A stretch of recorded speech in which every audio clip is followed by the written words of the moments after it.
আসসালামু আলাইকুম। আমরা হচ্ছে আমাদের ফার্স্ট রিভিশন ক্লাস যেটার ফার্স্ট পার্ট সেটা করাবো এখন। তাহলে চলো শুরু করি।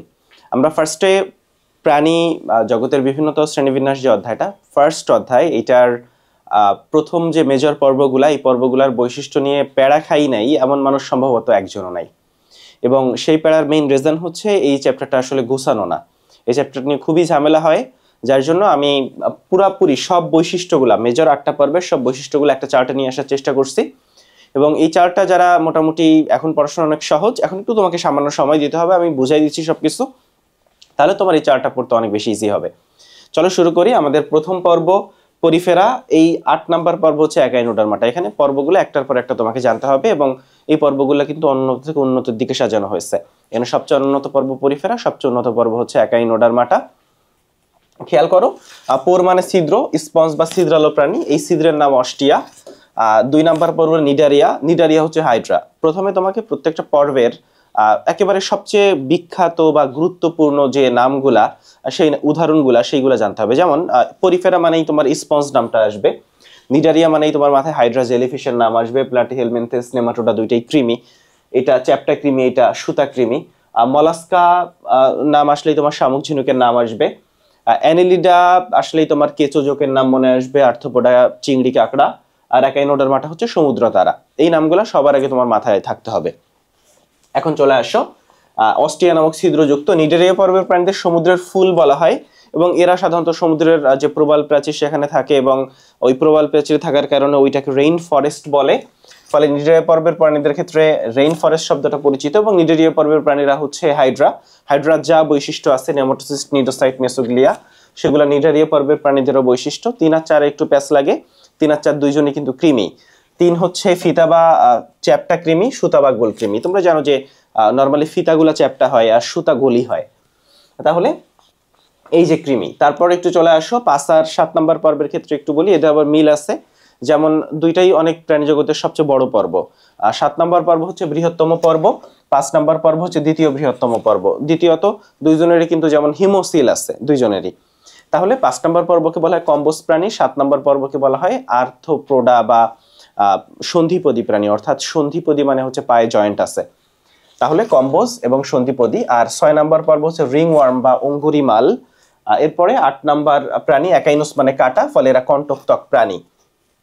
এখন একটু দেখি, যেখানে প্লাটিহেলমিনথেসে বেশ কিছু শব্দ আছে, এদের চোষক বা হুক আছে, সিনসাইটিয়াল টেগুমেন্ট আছে।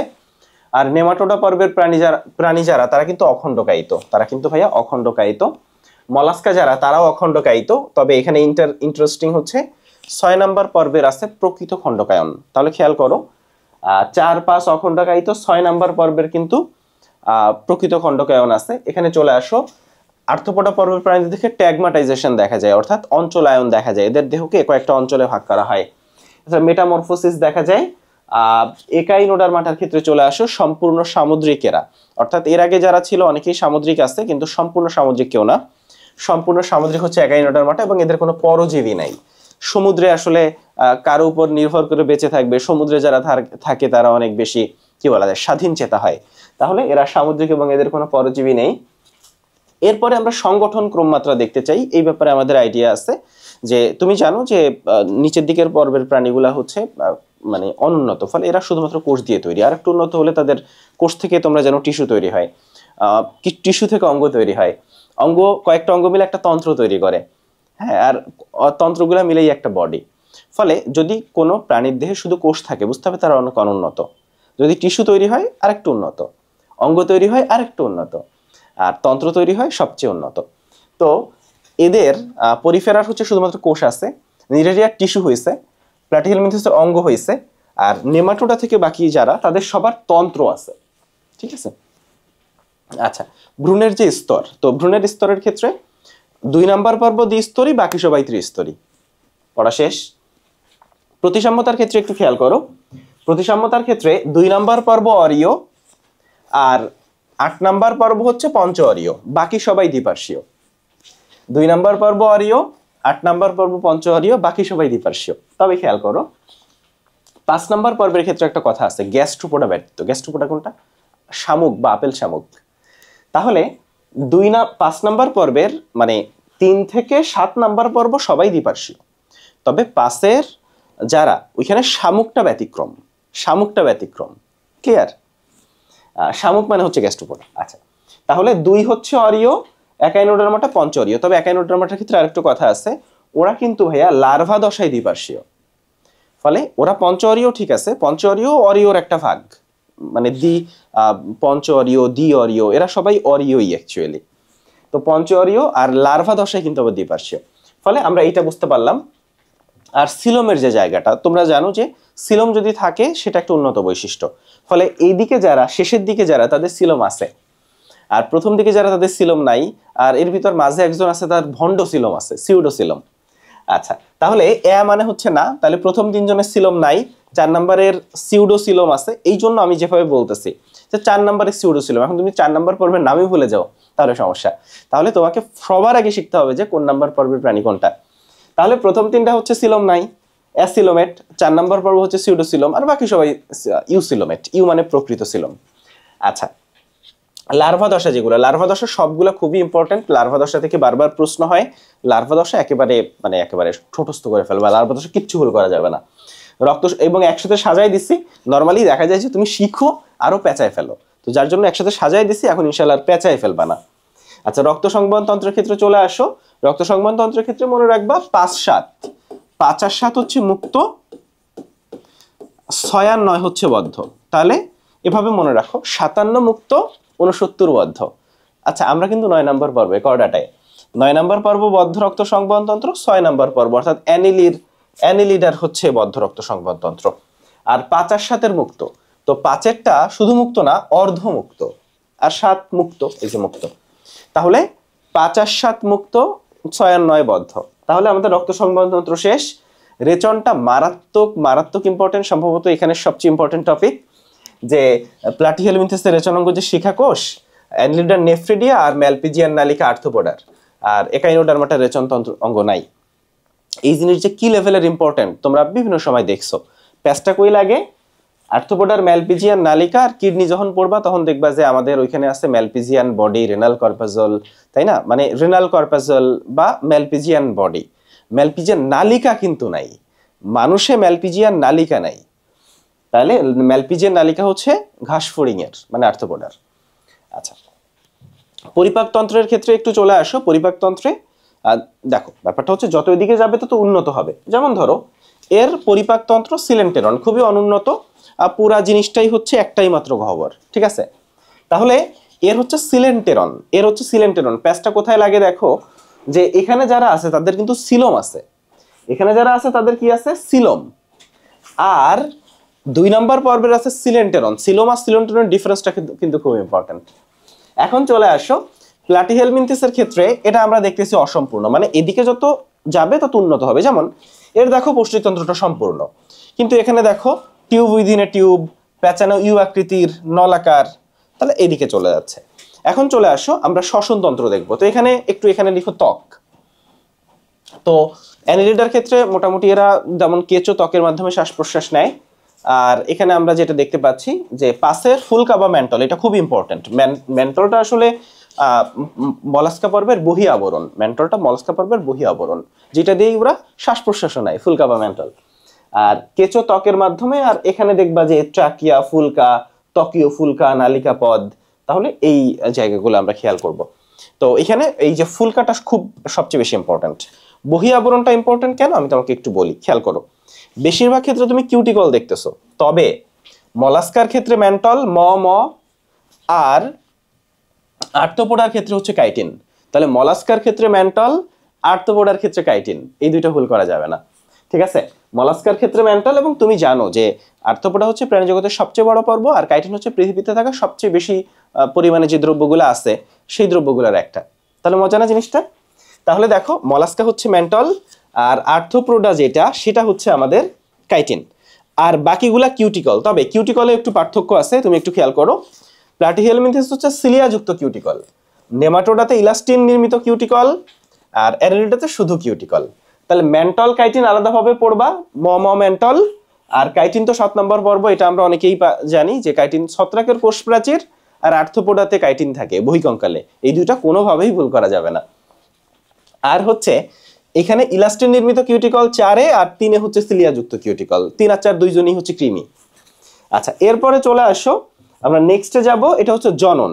তো জননটাও খুব ভালোভাবে পড়বা। এখানে পলিপোমেডুসা দশা আছে, এখানে বেশিরভাগ ক্ষেত্রে দেখো উভলিঙ্গ একলিঙ্গ, এখানে কিন্তু বেশ প্যাচ লাগবে, কোনটা একলিঙ্গ কোনটা উভলিঙ্গ, কোনটা অন্তনিষেক কোনটা বহিনিষেক, একসাথে করে দেওয়া আছে, পড়ে ফেলবা। আর লাস্টে এই পয়েন্টটা খুব ইম্পর্টেন্ট, একটু বলি যে আমরা যেগুলা আর কি একটু স্পেশাল শব্দ, যেমন এই পরিফেরাতে কোয়ানোসাইট নামক বিশেষ ফ্লাজেলা যুক্ত কোষ আছে, তাহলে এই শব্দটা খুব ইম্পর্টেন্ট একটা শব্দ। এরপরে এই মলাস্কাতে র্যাডুলা নামক রেতিজিহ্বা আছে, পরীক্ষায় আসা প্রশ্ন। তারপর এই অ্যানেলিডার চলনাঙ্গ হচ্ছে এই কাইটিনময় সিটি বা পেশল প্যারাপোডিয়া, এটা খুব ইম্পর্টেন্ট। আর আর্থ্রোপোডাতে রক্তপূর্ণ হিমোসিল আছে, আর একাইনোডার্মাটার চলনাঙ্গ হচ্ছে নালিকাপদ। তাহলে এই যে শব্দগুলা, এই হিমোসিল পাঁচার সাথে আছে, এর চলনাঙ্গটা একটু ডিফারেন্ট, এর চলনাঙ্গটা, ঠিক আছে? তাহলে এই যে জিনিসগুলা, কোয়ানোসাইট কোষ, এই বিশেষ শব্দগুলা কিন্তু খুব আসে পরীক্ষায়, ঠিক আছে? তাহলে বিশেষ শব্দগুলো খুব ভালোভাবে মনোযোগ দিয়ে খেয়াল করতে হবে। তাহলে আমরা আশা করি যে আমরা এই চার্টটা হচ্ছে তুমি যদি একটু ভালোভাবে দেখো, তাহলে এই জায়গা নিয়ে তোমার বহুদিনের সমস্যার একটা সমাধান হয়ে যাবে। তো এটা যখন সমাধান হয়ে গেল, চলো আমরা নেক্সট টপিকে যেতে চাই। আর নেক্সটে আমরা যেতে চাই হচ্ছে আমাদের যে স্লাইডে আমরা আসলে প্রথম 3টা অধ্যায়ের তোমার যেখানে যা কনফিউশন আছে, সেই কনফিউশনগুলো আমরা দূর করতে চাই। মেইন কথা হচ্ছে তোমরা এই লাস্ট মোমেন্টে এসে প্রচুর কনফিউজড হয়ে যাচ্ছ, প্রচুর ইনফরমেশন আছে যেগুলো অনেক কাছাকাছি, হ্যাঁ? তো যেহেতু আসলে অনেক অধ্যায় একসাথে চলে আসছে, ফলে তুমি আসলে ঝামেলায় পড়তেছো, তাই না? তো এখন আমরা যে কাজটা করতেছি সেটা হচ্ছে এই মানে কোন অধ্যায়ে আমাদের মোটামুটি যে কনফিউশনগুলো তোমার হতে পারে সেগুলো আমরা তুলে নিয়ে আসছি, এবং এই কনফিউশনগুলো এখন আমরা চেষ্টা করব আর তোমাকে দূর করে দেওয়ার। চলো আমরা শুরু করি।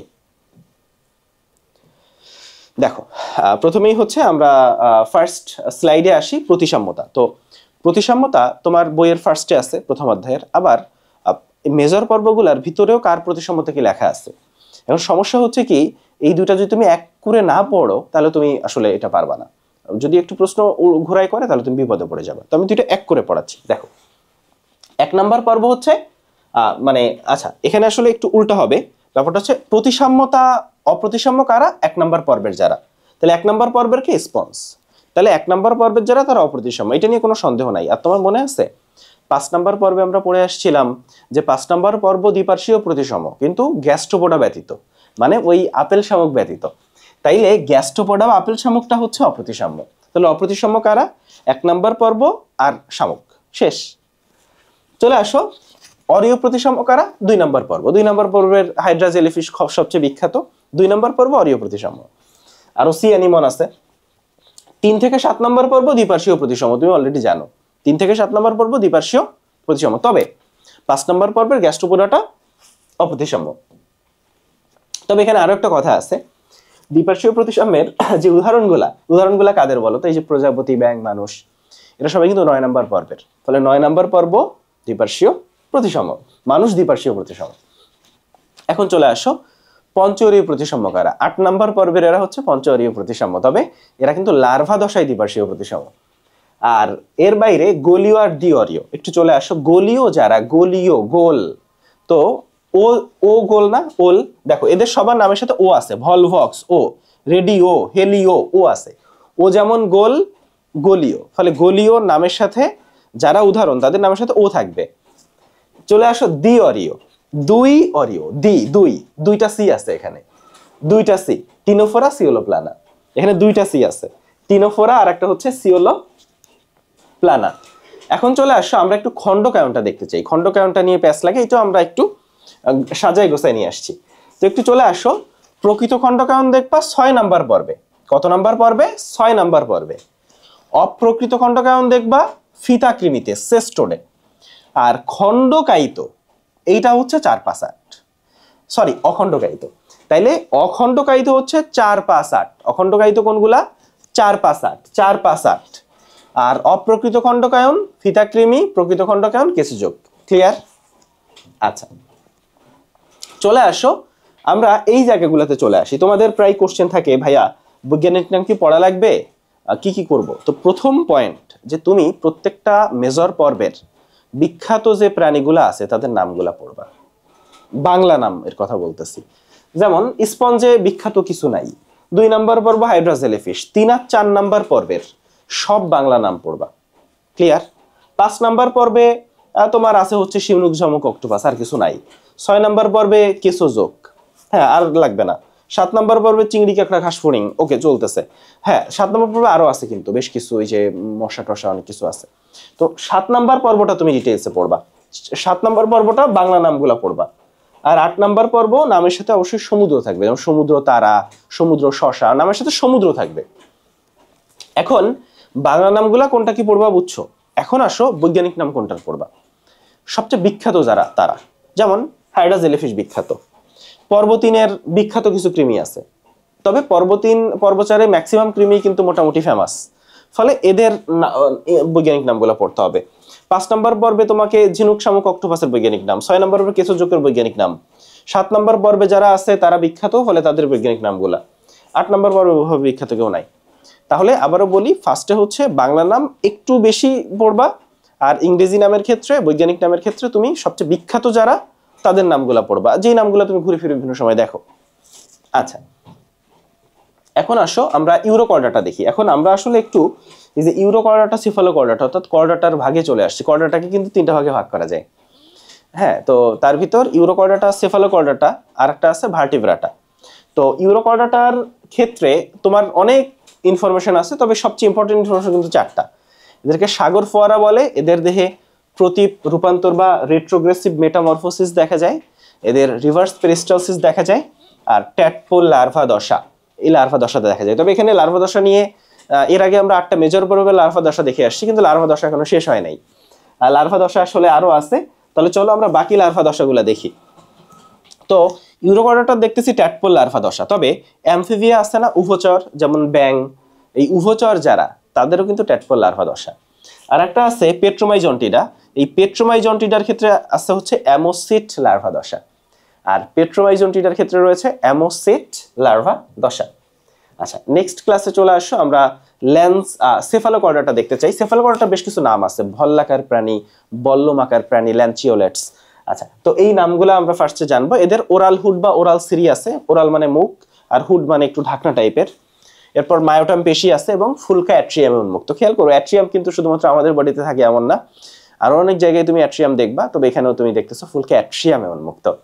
তাহলে আমরা সেফালোকর্ডাটার নামগুলা কি কি, ওরাল হুড থাকে, ওরাল সিরি থাকে, মায়োটাম পেশি থাকে, আর ফুলকা অ্যাট্রিয়ামে উন্মুক্ত। সেফালোকর্ডাটার পড়া শেষ। চলে আসো আমরা একটু এই জায়গাটা চলে আসি। ভার্টিব্রাটার তুমি 7টা ভাগ আছে, 7টা ক্লাস আছে তুমি জানো। তো এই ক্লাসগুলোর মধ্যে তুমি শেষের দিকে দেখবা যে উভচর আছে, সরীসৃপ আছে, পাখি আছে, স্তন্যপায়ী আছে। তো উভচর আর সরীসৃপ হচ্ছে অ্যাক্টোথার্মিক। অ্যাক্টোথার্মিক মানে দেহের যে টেম্পারেচার সেটা বাইরের পরিবেশের সাথে ওঠানামা করে। অর্থাৎ তুমি খেয়াল করো যে একটা ব্যাংকে যদি তুমি একটা কড়াইয়ের ভিতর রাখো, তারপর ওই পানি ফোটাতে শুরু করো, ধরো এখন টেম্পারেচার হচ্ছে 25 ডিগ্রি, পরিবেশের টেম্পারেচার, ব্যাঙের টেম্পারেচারও 25 ডিগ্রি, পানি ফুটাচ্ছ, টেম্পারেচার হচ্ছে 50 ডিগ্রি হয়ে গেছে, পানি ফুটাইতে ফুটাইতে ব্যাঙের বডির টেম্পারেচার কিন্তু 50 ডিগ্রি অন্তত করার চেষ্টা করবে। তারপর যখনও পারবে না তখনও মারা যাবে। কিন্তু এই যে ব্যাপারটা, মানে ওকে যে পরিবেশে রাখবা সেই পরিবেশের টেম্পারেচারের সাথে ওর টেম্পারেচার অ্যাডজাস্ট করার ট্রাই করবে। তো উভচরার সরীসৃপটা হচ্ছে অ্যাক্টোথার্মিক, পরিবেশের সাথে টেম্পারেচার, কিন্তু আমাদের টেম্পারেচার হচ্ছে, ধরো আমাদের রক্তের টেম্পারেচার যেটা 36 থেকে 38 ডিগ্রি, এই টেম্পারেচার সবসময় এটা সেম। তুমি যদি 0 ডিগ্রি সেলসিয়াস তাপমাত্রায় যাও, এটা 50 ডিগ্রি সেলসিয়াস তাপমাত্রায় চলে যাও, তাহলেও সেটা। তাহলে আমরা দেখলাম যে পাখি আর স্তন্যপায়ী, অ্যাফিস ম্যামালিয়া, এই দুইটা হচ্ছে এন্ডোথার্মিক। আর আরেকটা ব্যাপার যে সিরিংস আর ল্যারিংস, আমাদের কিন্তু ল্যারিংস আছে যেটাকে ষড়যন্ত্র বলে, আর পাখির আছে হচ্ছে সিরিংস। পাখি শব্দ তৈরি করে সিরিংস দিয়ে, আমরা শব্দ তৈরি করি, যে আমার কথা শুনতে পাচ্ছ এটা ল্যারিংস দিয়ে তৈরি হচ্ছে। আমাদের কতগুলো ভোকাল কর্ড আছে একটু সবাই জানাও তো, আর নিজের একটু কমেন্টে লিখো যে কতগুলো ভোকাল কর্ড আমাদের আছে। এই জায়গাটায় চলে আসো, হৃদযন্ত্রের প্রকোষ্ঠ। তো হৃদযন্ত্রের প্রকোষ্ঠের ক্ষেত্রে আমরা এখানে দেখতে পাচ্ছি যে মাসের প্রকোষ্ঠ হচ্ছে 2টা, আর এরপরে আছে হচ্ছে আমাদের উভচর, যেমন ব্যাঙের কথা বলতেছি, ও 3টা। আর সরীসৃপ যারা বুকে ভর দিয়ে হাঁটে, কুমির, গুইসাপ, তো সরীসৃপ সবার 3.5টা, মানে অসম্পূর্ণ 4টা, কিন্তু শুধুমাত্র কুমিরের 4টা। আর সরীসৃপের হচ্ছে হইল, আর পাখি স্তন্যপায়ী তো 4টা, মানে পাখি আর আমাদের অনেক মিল আছে, ঠিক আছে। যেমন পাখির আছে সিরিংস, আমার আছে ল্যারিংস। পাখি স্তন্যপায়ী 2টারই 4টা, পাখি স্তন্যপায়ী 2জনেরই এন্ডোথার্মিক হচ্ছে ব্লাড। হ্যাঁ, এই জায়গাগুলো খেয়াল রাখতে হবে। এখন চলে আসো আমরা এই যে জায়গাটা চলে আসি, আমরা ভার্টিব্রাটার যে ফার্স্ট তিনটা যে কন্ড্রিকথিস, অ্যাক্টিনোপ্টেরিজিয়া, সার্কোপটেরিজি। আচ্ছা, তো এখানে একটু চলে আসো, এই জায়গায় আমরা প্যাসটা যেটা লাগে সেটা হচ্ছে আইসটা। ফার্স্টে আমরা দেখবো যে কন্ড্রিকথিস মানে তরুণাস্থিযুক্ত মাছ যারা, এদের হচ্ছে প্লাকয়েড আইস, আর অ্যাক্টিনোপ্টেরিজি হচ্ছে সাইক্লয়েড বা টিনয়েড আইস, আর সার্কোপটেরিজির হচ্ছে গ্যানয়েড আইস। অর্থাৎ ম্যাক্সিমাম মাছ, প্রায় 96% মাছ, যত মাছ আছে পৃথিবীতে, এরা সবাই অ্যাক্টিনোপ্টেরিজির আন্ডারে। ফলে এদের কিছু আছে, কিছু আইস সাইক্লয়েড, কিছু প্রাণীর আইস হচ্ছে টিনয়েড। লেজের ক্ষেত্রে হেটেরোসার্কাল, হোমোসার্কাল, ডাইফিসার্কাল। আর মাছের উদাহরণের ক্ষেত্রে তুমি অ্যাক্টিনোপ্টেরিজির উদাহরণ পড়া লাগতেছে না, তুমি সার্কোপটেরিজির দুইটা উদাহরণ পড়বা, লাংফিশ, সিলাকান্থ। কন্ড্রিকথিসের দুইটা উদাহরণ পড়বা, হাঙ্গর আর রিস্টিংরে। এর বাইরে সবাই হচ্ছে অ্যাক্টিনোপ্টেরিজি, এর বাইরে সবাই হচ্ছে অ্যাক্টিনোপ্টেরিজি। এখন চলে আসো আমরা এই জায়গাটা একটু মানে এটা হচ্ছে স্তন্যপায়ী যারা, ম্যামালিয়া। আচ্ছা, স্তন্যপায়ী কিন্তু কিছু মানে এক্সেপশন আছে, যেমন বাদুড় কিন্তু স্তন্যপায়ী। যেমন বাদুড় পাখি মনে হইতে পারে, কিন্তু বাদুড় যেহেতু মায়ের দুধ খায় তাই একটু স্তন্যপায়ী। যেমন তিমি মাছ, এটা মাছের ভিতর নিয়ে যাওয়া উচিত, কিন্তু যেহেতু মায়ের দুধ খেয়ে বড় হয় তিমি মাছ, ফলে তিমি মাছ স্তন্যপায়ী। তো এই ম্যামালিয়া বা স্তন্যপায়ীকে আবার তিনটা ভাগে ভাগ করছে। এদের ভিতর সবচেয়ে উন্নত হচ্ছে ইউথেরিয়া, আমরা হচ্ছে ইউথেরিয়ার মধ্যে। এদের প্রকৃত অমরা আছে, মানে অ্যাকচুয়াল অমরা। আর এই মেটাথেরিয়ার হচ্ছে সরল অমরা আছে, মার্সুপিয়াল, অস্ট্রেলিয়া মহাদেশেই পাওয়া যায়। অস্ট্রেলিয়ার জাতীয় প্রতীক হচ্ছে এই ক্যাঙ্গারু। তো ক্যাঙ্গারু, অপসাম, কোয়ালা, এগুলাতে থাকে মেটাথেরিয়ার উদাহরণ হচ্ছে এরা। আর সবচেয়ে কম উন্নত ম্যামালিয়া হচ্ছে প্রোটোথেরিয়া, এরা হচ্ছে ডিম প্রসবী, মানে ডিম পাড়ে সোজা বাংলায়। তাহলে প্ল্যাটিপাস আর একিডনা, এরা কিন্তু ম্যামালিয়া, মায়ের দুধ খায় কিন্তু ডিম পাড়ে। আচ্ছা, প্ল্যাটিপাস, একিডনা। এরপর চলে আসো আমরা একটু হাইড্রার ক্ষেত্রে চলে আসছি, এই জায়গাটা ইম্পর্ট্যান্ট। দেখো, আমরা এই ঋতু, প্রত্যেকটা জায়গায় ঋতু তোমাকে পড়তে হবে। ঘাস ফড়িং এ যদি কোনো ঋতু থাকে, হাইড্রাতে যদি কোনো ঋতু থাকে, রুই মাছে যদি কোনো ঋতু থাকে, এবং অবশ্যই ঋতু আছে, এবং ঋতুগুলো খুব পরীক্ষায় আসে।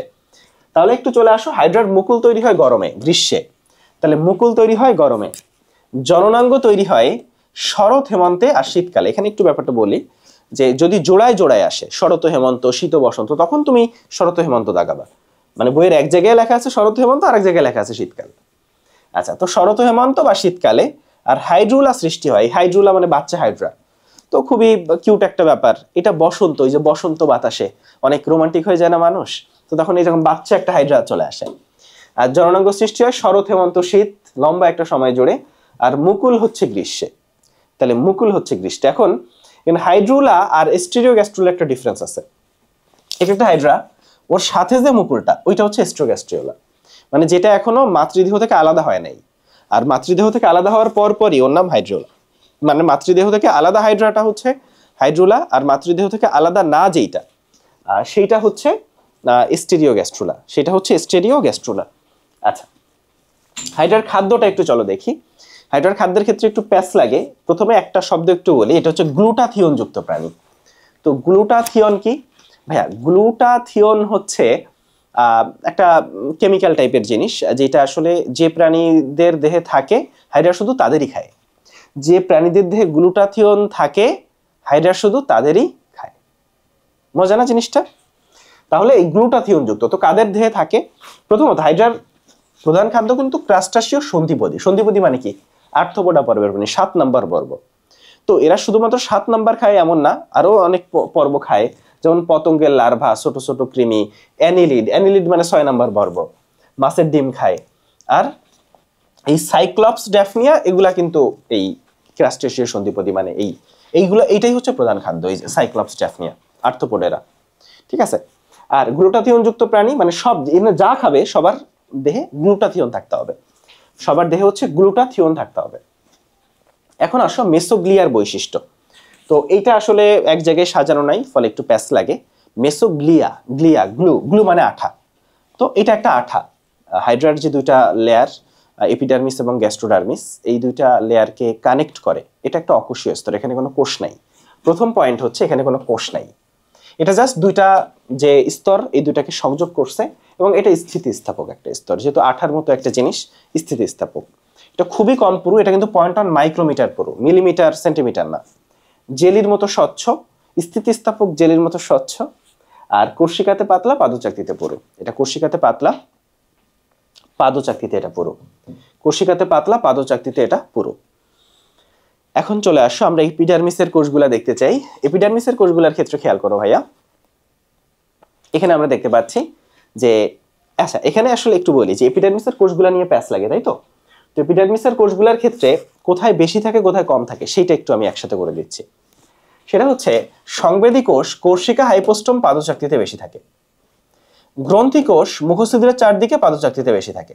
জিনিসটা বুঝছো, মুখছিদ্রের চারদিকেই তো কোর্সিকা হাইপোস্টোম, তাহলে মোটামুটি সংবেদী গ্রন্থি এরা মানে কোর্সিকা হাইপোস্টোম হচ্ছে একেবারে শুরুতে আর পাদচাকতি শেষে, তাহলে সংবেদী কোষ গ্রন্থি কোষ শুরুতে আর শেষে বেশি থাকে।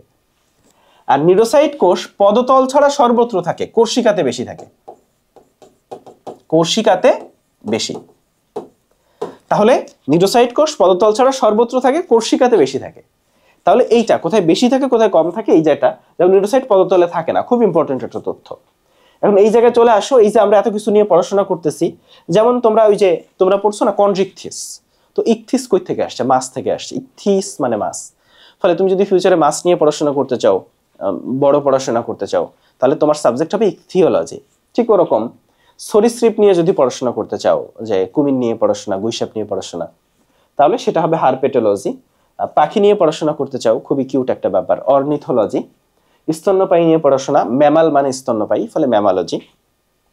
মলাস্কা নিয়ে হচ্ছে ম্যালোকোলজি। এই তো, তাহলে এখানে একটু চলে আসো, আমরা এই জায়গায় চলে আসি। এই জায়গাটা প্যাচ লাগে কেন? দেখো হাইড্রার ক্ষেত্রে নিডোসাইট কোষটা মারাত্মক মারাত্মক ইম্পর্ট্যান্ট। নিডোসাইট কোষের গঠন, নিডোসাইটের অংশ কি কি আর নেমাটোসিস্টের অংশ কি কি, এটা নিয়ে কিন্তু প্যাচ লাগে, মানে এইটাই লোকজন প্যাচ লাগায় ফেলে। একটু বলি, নিডোসাইট হচ্ছে একটা কোষ, সেই কোষে কি কি আছে বলি। আবরণ আছে, নেমাটোসিস্ট আছে, অপারকুলাম আছে, নিডোসিল আছে, পেশিজন্তুলাসও আছে। তাহলে কথা হচ্ছে নিডোসাইট কোষের একটা অংশ হচ্ছে নেমাটোসিস্ট, নিডোসাইট কোষের আরো অনেক কিছু আছে।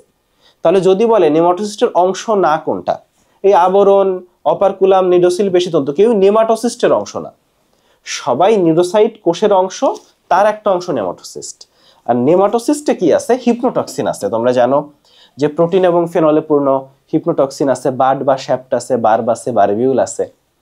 আচ্ছা, তাহলে এই জিনিসগুলো হচ্ছে নেমাটোসিস্টে থাকে। এর বাইরে আরেকটা তথ্য একটু বলি, সেটা হচ্ছে নেমাটোসিস্ট কয় ধরনের, এটা কিন্তু নিডোসাইট কয় ধরনের না। নিডোসাইট কোষে নেমাটোসিস্ট আছে, আর এই নেমাটোসিস্ট আছে 23 ধরনের নিডারিয়াতে, আর হাইড্রাতে আছে 4 ধরনের নেমাটোসিস্ট। আচ্ছা, এর বাইরে চলে আসো, আমরা একটু রুই মাছ নিয়ে পড়াশোনা করি, সামান্য একটু পড়াশোনা, ঘাসফড়িং এ যাব। তো রুই মাছেরও কিছু ঋতু আছে। আইসের বৃদ্ধি হয় গ্রীষ্ম আর বসন্ত। এটা বসন্ত গ্রীষ্ম বললে ভালো হইতো, কেন? কারণ বসন্তের পরেই গ্রীষ্ম আসে, তাই না? তাহলে বসন্ত আর গ্রীষ্ম। আর প্রজনন কাল হচ্ছে আষাঢ় শ্রাবণ, জুন জুলাই। আষাঢ় শ্রাবণ বুঝতেছো? আষাঢ় শ্রাবণ বুঝতেছো? মানে বৃষ্টি, বর্ষাকাল, রোমান্টিক ওয়েদার, ফলে এই সময় তারা প্রজনন করে। রুই মাছের খাবারের ক্ষেত্রে চলে আসো। রুই মাছের পছন্দের খাবার হচ্ছে প্রাণী প্ল্যাঙ্কটন আর উদ্ভিদ প্ল্যাঙ্কটন। পছন্দের খাবার কি বলছি ভাইয়া? প্রাণী প্ল্যাঙ্কটন আর উদ্ভিদ প্ল্যাঙ্কটন। রুই মাছের পছন্দের খাবার হচ্ছে প্রাণী প্ল্যাঙ্কটন, উদ্ভিদ প্ল্যাঙ্কটন। আঙুলিপোনা মানে আঙুলের মতো সাইজ যখন হয়, আঙুলিপোনা হচ্ছে আঙুলের মতো সাইজ যখন হয়, তখন এরা প্রাণী প্ল্যাঙ্কটন, ডেস্কমিট, ফাইটোফ্লাজিলেট, শৈবাল রেণু খায়। তবে এরা যখন বড় হয়ে যায়, তখন তারা ডিসিশন নেয় যে আমরা আর কি বলা যায়, মাংস খাবো না, আমরা এখন থেকে কি বলা যায়, নিরামিষ শাসী হয়ে যাব, আমরা এখন থেকে শুধু শাক খাবো। তো এরা বড় হইলে রুই মাছ এরা হচ্ছে নিরামিষ ভোজী হয়ে যায়। ঘাসফড়িং এর ক্ষেত্রে একটু চলে আসো, এই জায়গায় একটু প্যাচ লাগে, সেটা একটু ক্লিয়ার করি। প্রথমত দেখো, ল্যাব্রাম আর ল্যাবিয়াম হচ্ছে ঠোঁট, উপরের ঠোঁট আর নিচের ঠোঁট। তো নিচের ঠোঁটকে ভালো সুন্দরভাবে বলে অধোষ্ঠ, বা দ্বিতীয় জোড়া ম্যাক্সিলির প্রতিনিধি বলে এটাকে, ল্যাভিয়ামকে। তো ঠোঁট দিয়ে সে কি করে দেখো, এই যে ল্যাব্রাম ল্যাবিয়াম দিয়ে ঠোঁট দিয়ে কি করবে? খাদ্যবস্তু আটকে ধরবে। আচ্ছা, তো ম্যাক্সিলা, ম্যান্ডিবল, দেখো এই দুইটা হচ্ছে অনেকটা চোয়ালের মতো। তো ম্যান্ডিবলের নামই চোয়াল, দেখো ম্যান্ডিবলের নামই চোয়াল, তো চোয়ালে দাঁত থাকে। আর ম্যাক্সিলাতে অনেক কিছুই থাকে, যে কার্ডো স্ট্রাইপস, গ্যালিয়া, ল্যাসিনিয়া, ম্যাক্সিলারি পাল্প, এগুলো থাকে। তো এই দুইটা দিয়ে, এই ম্যাক্সিলা ম্যান্ডিবল দিয়েও খাদ্যবস্তু কেটে চোষণ করে, কারণ ওই যে এটা চোয়ালের মতো দাঁত থাকে। ফলে ম্যাক্সিলা ম্যান্ডিবল দিয়ে, তবে ম্যান্ডিবলের নামই চোয়াল, ম্যাক্সিলার নামটা চোয়াল না, তবে চোয়ালের মতো এরা খাদ্যবস্তু কেটে চোষণ করে। আর হাইপোফ্যারিংস যেটা, সেটা হচ্ছে উপজিহ্বা। আর একটা জিনিস আছে, সেটা হচ্ছে পাল্প, ম্যাক্সিলারি এবং ল্যাবিয়াল পাল্প। তো এই পাল্পের কাজ হচ্ছে খাদ্য নির্বাচন করা, পাল্পের কাজ হচ্ছে খাদ্য নির্বাচন করা। এছাড়া আরো কাজ আছে, আচ্ছা আমাকে একটু বলো তো পরিষ্কারে অংশ নেয় কোন পাল্পটা, এটা হচ্ছে কমেন্টে লিখবা যে পরিষ্কারে অংশ নেয় কোন পাল্প। আচ্ছা এখন চলে আসো ঘাসফড়িং নিয়ে একটু পড়াশোনা করি। তো এখানে মানুষের আর ঘাসফড়িং এর হার্টের ডিফারেন্স কি? ঘাসফড়িং এর হার্টটা হচ্ছে নিউরোজেনিক হার্ট আর মানুষের হার্টটা মায়োজেনিক। কারণ হার্টের বিটটা তৈরি হয় মাসেল থেকে, মাসেল মানে মায়ো। আর এই ঘাসফড়িং এর হার্টবিটটা তৈরি হয় নিউরন থেকে, স্নায়ু গ্রন্থি থেকে। স্নায়ু গ্রন্থি মানে কি? নিউরন। আর বা গ্যাংলিয়ন থেকে। তাহলে এই যে গ্যাংলিয়ন বা স্নায়ু গ্রন্থি থেকে যেহেতু হার্টবিটটা তৈরি হয়, তাই ঘাসফড়িং এর হার্টকে নিউরোজেনিক হার্ট বলে। আর মানুষের হার্টবিট তৈরি হয় মাসেল থেকে, তাই এটাকে মায়োজেনিক হার্ট বলে। আচ্ছা এর বাইরে চলে আসো, ঘাসফড়িং এর ক্ষেত্রে এই শব্দগুলো না খুব ক্লোজ। কোনটা টার্গাম, কোনটা ট্যাগমিনা, কোনটা টিম্পেনাম, এটা প্যাস লাগে তাই না? এত সব ক্লোজ শব্দ। তো একটু চলে আসি যে ঘাসফড়িং এর যে বুকের পৃষ্ঠদেশ মানে পিছন দিক, এটাকে বলে টার্গাম। তারপর ঘাসফড়িং এর ডানার আবরণ, ডানা দুই জোড়া, মধ্যবক্ষের যে ডানা ওইটাকে বলে হচ্ছে এই এলিট্রা ডানার আবরণ বা ট্যাগমিনা। আসলে এটা আসলে ডানার আবরণ হবে, এটা মধ্যবক্ষের ডানা হবে, এটা হবে মধ্যবক্ষের ডানা। এই মধ্যবক্ষের ডানার নাম হচ্ছে ট্যাগমিনা। এটাকে ট্যাগমিনা বলে, ডানার আবরণ বলে, এলিট্রা বলে। আচ্ছা শ্রবণ অঙ্গ হচ্ছে টিম্পেনাম। টিম্পেনাম হচ্ছে শ্রবণ অঙ্গ। তাহলে এই এর বাইরে একটু চলে আসো, এখানে দেখো পেরিট্রিম আর প্লিউরন, শ্বাসযন্ত্রের আবরণ। পেরিট্রিম কিন্তু মেডিকেল ভর্তি পরীক্ষায় আসছে। শ্বাসযন্ত্রের আবরণ হচ্ছে পেরিট্রিম, আর বুকের পার্শ্বদেশ প্লিউরন। বুকের পৃষ্ঠদেশ হচ্ছে টার্গাম। বলো তো বুকের অঙ্কীয় দেশকে কি বলে? সবাই কমেন্ট করে বলবা বুকের অঙ্কীয় দেশকে কি বলে। চলে আসো এই জায়গাটায়, ঘাসফড়িং এর শ্বাসযন্ত্র আছে 10 জোড়া, বুকে আছে 2 জোড়া, উদরে আছে 8 জোড়া। প্রথম 4 জোড়া প্রশ্বাসী, পরের 6 জোড়া নিঃশ্বাসী। আবারও বলি, বুকে আছে 2 জোড়া, উদরে আছে 8 জোড়া, প্রথম 4 জোড়া প্রশ্বাসী, পরের 6 জোড়া নিঃশ্বাসী। তাহলে এই শ্বাসযন্ত্র নিয়ে প্যাচটার আশা করি থাকবে না। ঘাসফড়িং এর সিলোম সম্পর্কিত, তো এই জায়গাটা একটু বুঝাই, খেয়াল করো। ঘাসফড়িং যখন ভ্রূণ অবস্থায় থাকে, একেবারে ভ্রূণ অবস্থায়, তখন তুমি জানো যে এই যে জিনিসগুলা, যে মরুলা, ব্লাস্টুলা, গ্যাস্টুলা, তো ব্লাস্টুলা দশায় একটা গর্ত থাকে, ওই গর্তটাকে বলে ব্লাস্টোসিল। তাহলে ও যখন ভ্রূণ অবস্থায় ছিল তখন ওর একটা গর্ত ছিল বডিতে, যেটাকে ব্লাস্টোসিল বলে। আচ্ছা যখন ওর কিন্তু সিলোমও আছে, তাহলে সিলোমো হচ্ছে একটা গর্ত, তাহলে ওর বডিতে ব্লাস্টোসিলও আছে, সিলোমো আছে। তো পরবর্তীতে এই দুইটা গর্ত মিলে যায়, মিলে গিয়ে যেটা তৈরি হয়, দুইটা গর্ত মিক্স হয়ে যায়। তাই ঘাসফড়িং এর দেহে তৈরি হয় মিক্সোসিল। আর এই মিক্সোসিলের ভিতর থেকে রক্ত, এই রক্তের নাম হচ্ছে হিমোসিল। তাহলে ঘাসফড়িং এর রক্তের নাম হিমোসিল, ব্লাস্টোসিল আর সিলোম মিলে তৈরি হয় মিক্সোসিল, আর ভ্রূণাবস্থায় যেটা থাকে সেটা হচ্ছে ব্লাস্টোসিল। ভ্রূণাবস্থায় যেটা থাকে সেইটার নাম হচ্ছে ব্লাস্টোসিল। চলে আসো ঘাসফড়িং এর চোখ নিয়ে একটু পড়ি, যে ঘাসফড়িং এর যে পুঞ্জাক্ষী, আসলে চোখ না বলে আমরা পুঞ্জাক্ষী বলতে পারি। ওসেলি আছে 3টা, পুঞ্জাক্ষী আছে 2টা। তো এই যে পুঞ্জাক্ষীর অংশগুলা কি কি, সেই অংশগুলো তো নাম জানতে হবে। তো এখানে দেখো, যদি নামের সাথে কোনো অংশের নামের সাথে কোষ থাকে, তাহলে বুঝবো ওখান থেকে কিছু না কিছু তৈরি হবে। যেমন কর্নিয়াজেন কোষ থেকে কর্নিয়া, ক্রিস্টালাইন কোন কোষ থেকে ক্রিস্টালাইন কোন, আর রেটিনুলার কোষের ক্ষরণ থেকে যে র্যাবডম তৈরি হয়, এটা খুব ইম্পর্টেন্ট। আর কাজের ক্ষেত্রে দেখো, কর্নিয়া হচ্ছে লেন্সের মতো কাজ করে, কর্নিয়াটা লেন্সের মতো কাজ করে। ক্রিস্টালাইন কোন প্রতিসরণশীল অঙ্গ হিসেবে ওমোটিডিয়ামে আলো প্রবেশে সাহায্য করে। র্যাবডমটা সবচেয়ে বেশি ইম্পর্টেন্ট, র্যাবডমে আলো গৃহীত হয়, প্রতিবিম্ব তৈরি হয়। আবারও বলি, র্যাবডমে আলো গৃহীত হয়, র্যাবডমে প্রতিবিম্ব তৈরি হয়। র্যাবডমে আলো গৃহীত হয়, র্যাবডমে প্রতিবিম্ব তৈরি হয়। তাহলে আবারও বলি, কর্নিয়া লেন্সের মতো, ক্রিস্টালাইন কোন প্রতিসরণশীল অঙ্গ হিসেবে ওমোটিডিয়ামে আলো প্রবেশে সাহায্য করে। আর র্যাবডমেই পরীক্ষা এইটাই আসবে, আলো গৃহীত হয় কোথায়? র্যাবডমে। প্রতিবিম্ব তৈরি হয় কোথায়? র্যাবডমে। এরপরে চলে আসো, আমরা একটু দেখি ঘাসফড়িং এর কোন খণ্ডকে, এটা নিয়েও বিশাল প্যাচ লাগে, বলো লাগে কিনা? লাগে। তো চলো আমরা একটু দেখি। তো পুঞ্জাক্ষী আর টিম্প্যানিক পর্দা এগুলা থাকে হচ্ছে ওই যে টিম্প্যানাম মানে কি, শ্রবণ অঙ্গ যেটা, তাইলে এই যে শোনে আর দেখে, এগুলা প্রথম খণ্ডে। এখন আসো এই যে শুক্রাশয় মিডিয়াল লিগামেন্ট, এগুলো জনন, এগুলা 3, 4, 5। হ্যাঁ, যোনি 7, যোনি দেখছো, যোনি 7 দেখো, 7 3 2 অক্ষরের, যোনি 2 অক্ষরের। ওকে ওকে, এখন আসো আমরা এই জায়গাটায় প্যাচ লাগে। এখন একটু বলি, এই যে ওভিপোজিটর, এটা কার থাকে? স্ত্রীর, 9 নম্বর খণ্ডে। স্ত্রীর জননরন্ধ্র 8 আর 9। দেখো, স্ত্রীর জননরন্ধ্র 8 আর 9, ওভিপোজিটর 9। ক্লিয়ার? এখন আসো আমরা এই জায়গাটায় আসি। আচ্ছা এই দুইটা ক্লিয়ার করি। দেখো অ্যানাল এটা 10, আর সুপ্রাঅ্যানাল মানে সুপার অ্যানাল মানে আরো বেশি, তাহলে এটা 11। তাহলে অ্যানাল 10 সুপ্রাঅ্যানাল 11, এটা নিয়ে আশা করি প্যাচ লাগবে না। আর অভিপোজিটর 9, এই তিনটা কোনোভাবে ভুল করা যাবে না। অভিপোজিটর 9, অ্যানাল 10, সুপ্রাঅ্যানাল 11, এর বাইরে তারপর বাকিগুলো মিলাই পড়বা। তখন আসবা স্ত্রী জনদণ্ড 8, 9 আর পুং জনদণ্ড শুধু 9, এই তো হয়ে গেল। Subgenital plate 9। দেখো সাব মানে কিন্তু কম, তাহলে বুঝছো সাব মানে 9, শুধু অ্যানাল 10, সুপ্রাঅ্যানাল 11। আশা করি এভাবে একটু মাথা খাটায় পড়লে তুমি মনে রাখবা। এখন আসো আমরা এই জায়গাটায় একটু চলে আসি খোলস মোচনের ক্ষেত্রে। দেখো খোলস মোচনটা হচ্ছে মোল্টিং, এই মোল্টিং হয় টোটাল 5 বার। আর খোলস মোচন যখন করে, দুইটা মোচনের মাঝামাঝি যে সময়টা, মানে ধর ও খোলস ছেড়ে দিছে, তখন কিন্তু ওর বডি অনেক নরম থাকে। নতুন খোলস হওয়ার আগে পর্যন্ত ওর বডিতে কোনো খোলসই নাই, মানে ওর পুরো মাংসপিণ্ড, মানে বাইরের আবরণ, শক্ত আবরণটা নাই। ফলে ও খুব ভালনারেবল অবস্থায় থাকে, ও কিন্তু এক জায়গায় বসে থাকে, এবং যতক্ষণ না নতুন খোলস তৈরি হচ্ছে ততক্ষণ এক জায়গায় বসে থাকে। তো ওই যে সময়টা, ওই সময়টাকে বলে ইনস্টার। এর বাইরে আসো হরমোনের কাজ, মানে বিশেষ করে ঘাসফড়িং এর লাস্ট যে পেজটা, ওইখানে সম্পূর্ণ রূপান্তর আছে, অসম্পূর্ণ রূপান্তর আছে, হরমোনের একটা রূপান্তরে হরমোনের ভূমিকা লিখে একটা শখ আছে। এই শখটা যে কি লেভেলের ইম্পর্ট্যান্ট ভাইয়া, মানে এই যে লাস্টের যে পেজটা, এখান থেকে মেডিকেল পড়তে একটা প্রশ্ন আসার সম্ভাবনা খুবই বেশি। আসো, তো এর ভিতরে দুইটা হরমোন অন্তত প্যাচ লাগে, সেই দুইটা একটু নিয়ে আসছি, সবগুলাই পড়তে হবে।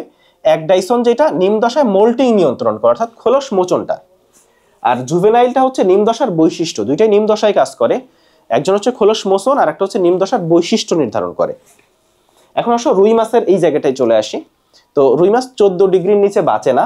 রুই মাছের আইস হচ্ছে সাইক্লয়েড। এখানে আসলে রুই মাছ, দেখো রুই মাছ অনেক বড় অধ্যায়, তো রুই মাছের কিছু জায়গা খুবই ইম্পর্ট্যান্ট, তাই না? যে রুই মাছের কোন জায়গা থেকে প্রশ্ন আসে, আর রুই মাছের আইস থেকে খুব প্রশ্ন আসে, রুই মাছের ঋতুগুলা থেকে প্রশ্ন আসে, রুই মাছের প্রজনন থেকে প্রশ্ন আসে। তো কিন্তু রুই মাছের কিছু বিচ্ছিন্ন বিচ্ছিন্ন ইনফো আছে, এই ইনফোগুলো খুব ইম্পর্ট্যান্ট। তাহলে চলো আমরা একটু দেখি। রুই মাছ 14 ডিগ্রির নিচে বাঁচে না। আইস হচ্ছে সাইক্লয়েড বা গোলাকার, সাইক্লয়েড মানেই গোলাকার। লেজ হোমোসার্কাল, ভেনাস হার্ট আছে, মানে শিরা হৃৎপিণ্ড বলে। অনুচক্রিকা কিন্তু নাই, রুই মাছে কিন্তু অনুচক্রিকা নাই। আর বায়ুথলি হচ্ছে ফাইসোস্টোমাস। তোমরা জানো যে দুই রকম বায়ুথলি আছে, একটা হচ্ছে ফাইসোস্টোমাস আর একটা হচ্ছে ফাইসোক্লিস্টাস। তো তুমি দেখো যদি নিউম্যাটিক নালী থাকে, অর্থাৎ নিউম্যাটিক নালী আসলে অন্য নালীর সাথে যুক্ত থাকে, ঠিক আছে? তো নিউম্যাটিক নালী থাকলে অন্য নালীর সাথে কানেকশন আছে। তো এই জিনিসটা থাকলে এই জিনিসটা আছে সিপ্রিনিড মাছে, যেমন রুই মাছ, কাতল মাছ, এই মাছগুলোতে আছে এই নিউম্যাটিক নালী। নিউম্যাটিক নালী থাকলে তার হচ্ছে ফাইসোস্টোমাস। আর একটা আছে ফাইসোক্লিস্টাস। তো আর কিছু মাছ আছে যেগুলোর নিউম্যাটিক নালী নাই, অন্য নালীর সাথে কোনো কানেকশন নাই বায়ুথলির, সেগুলো হচ্ছে ফাইসোক্লিস্টাস মাছ। সেগুলো হচ্ছে ভাইয়া ফাইসোক্লিস্টাস মাছ। এখন চলে আসো আমরা এই জায়গাটা প্যাচ লাগে, তোমরা জানো যে রেণুপোনা, ধানীপোনা, আঙুলিপোনা আর ব্রুড মাছ। তো এইগুলার ক্ষেত্রে কোনটা কোন সময় পর্যন্ত? ডিম ফোটার 72 ঘন্টা পর্যন্ত রেণুপোনা, 8 দিন পর্যন্ত 72 ঘন্টা থেকে ধানীপোনা, আর আঙুলিপোনা হচ্ছে 30 দিন, 9 দিন থেকে 30 দিন পর্যন্ত, এখানে 30 দিন হবে। আর ব্রুড মাছ হচ্ছে 30 দিনের পর থেকে, 30 দিনের প্লাস, এটা হচ্ছে ব্রুড মাছ। এই সময়কালটা এবং ওই সময় কার কতটুকু সাইজ হয়, ওই সময়ে কার কতটুকু সাইজ হয় এটা জানবা। এরপরে চলে আসো, আমরা আসলে 3 নম্বর অধ্যায়ে চলে আসছি। পৌষ্টিক নালীর বিভিন্ন অংশের দৈর্ঘ্য দেখতে চাই। পৌষ্টিক নালীর বিভিন্ন অংশের দৈর্ঘ্যের ক্ষেত্রে একটু খেয়াল করো। এখানে পৌষ্টিক নালী হচ্ছে 8 থেকে 10 মিটার, 8 থেকে 10 মিটার। এর মধ্যে ক্ষুদ্রান্ত্রই হচ্ছে 6 থেকে 7 মিটার, আর বৃহদান্ত্র 1.5 মিটার। আর থাকলো কি, আর তো বেশি থাকে না, এই জন্য বাকি যারা আছে সবাই সেন্টিমিটারে, দেখছো? তাহলে ক্ষুদ্রান্ত্র আর বৃহদান্ত্র মিটারে, বাকি সবাই সেন্টিমিটারে। এখন তুমি গলবিল 12.5, ঠিক তার ডাবল হচ্ছে অন্ননালী 25, আর মলাশয় হচ্ছে 13। তাহলে গলবিল আর মলাশয় 12-13 এরকম, আর গলবিলের ঠিক ডাবল হচ্ছে অন্ননালী।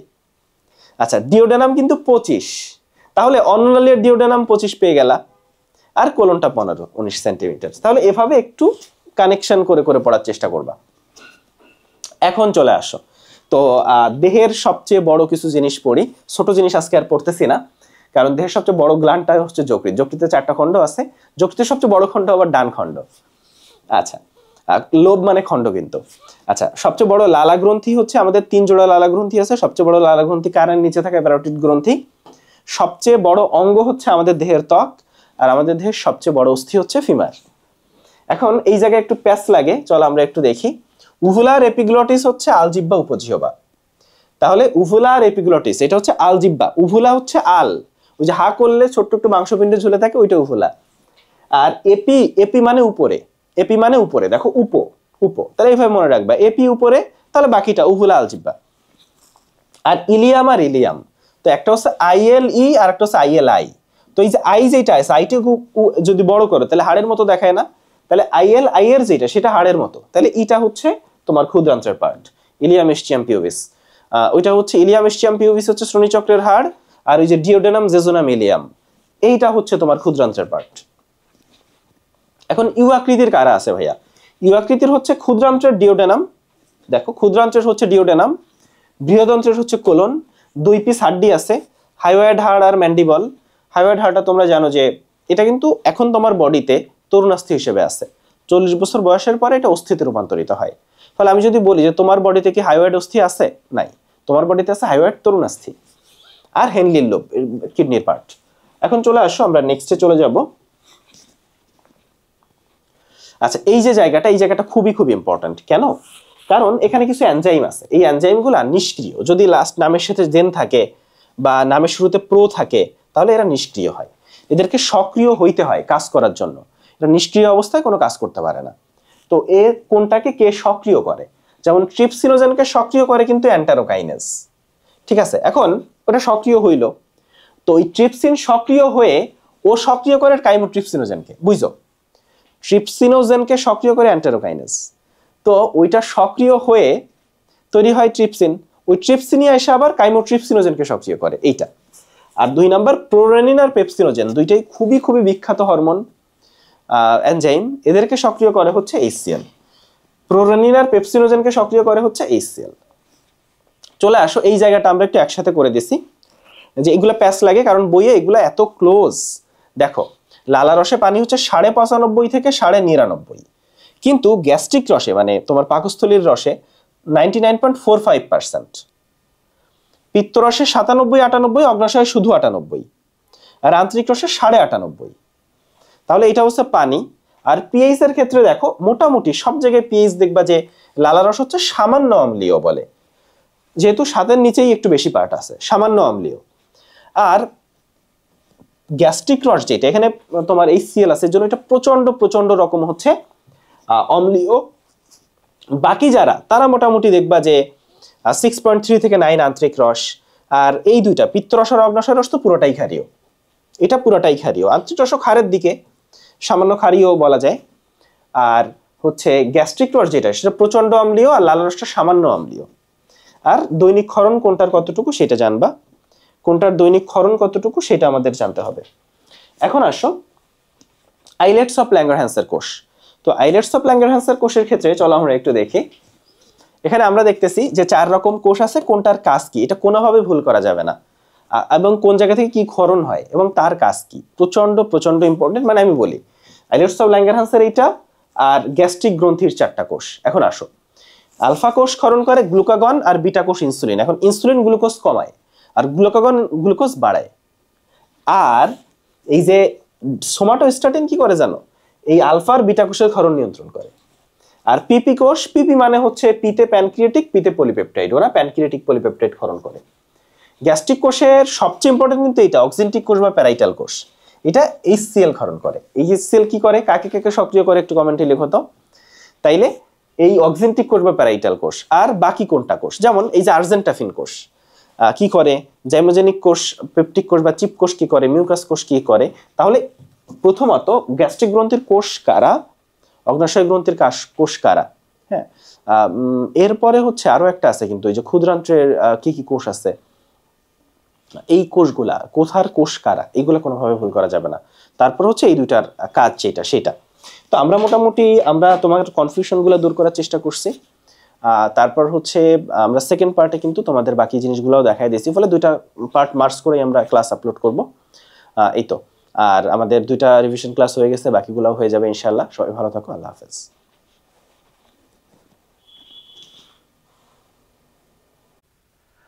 গতকাল হচ্ছে আমরা কনফিউশনগুলো ক্লিয়ার করছি, এখন আমরা প্রশ্ন ব্যাংকটা দেখবো, এবং প্রশ্ন ব্যাংক দেখার পর অধ্যায়টা ঠিক কিভাবে পড়বা, কতটুকু পড়বা, কোন জায়গায় বেশি গুরুত্ব দিবা, সেই জায়গাটা আমি দেখাই দিব। প্রথমে আমি প্রশ্ন ব্যাংক থেকে দেখাবো যে কোন জায়গাগুলো থেকে প্রশ্ন বেশি আসে, এবং তুমি খেয়াল করলেই দেখবা যে কিছু টপিক থেকে বারবার প্রশ্ন আসতেছে, আবার কিছু টপিক থেকে একদমই প্রশ্ন আসে না। তো যেই টপিক থেকে একদমই প্রশ্ন আসে না এমন অনেক টপিক আছে যেগুলো ইম্পর্টেন্ট, ফিউচারে আসবে, আবার কিছু টপিক আছে যেগুলো থেকে কখনোই প্রশ্ন আসবে না। আর যে টপিক থেকে বারবার প্রশ্ন আসতেছে সেটা তো মারাত্মক ইম্পর্টেন্ট, তুমি জানো।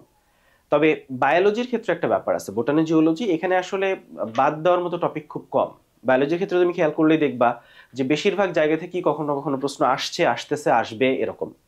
কিন্তু এই জায়গায় সুবিধাটা হচ্ছে কেমিস্ট্রি ফিজিক্সে মোটামুটি অনেক টপিক আছে যেগুলো আসলে কখনোই প্রশ্ন আসে না, এবং কিছু টপিক আছে যেগুলো বলেই দেওয়া যায় যেগুলো থেকে আসলে প্রশ্ন আসবে না।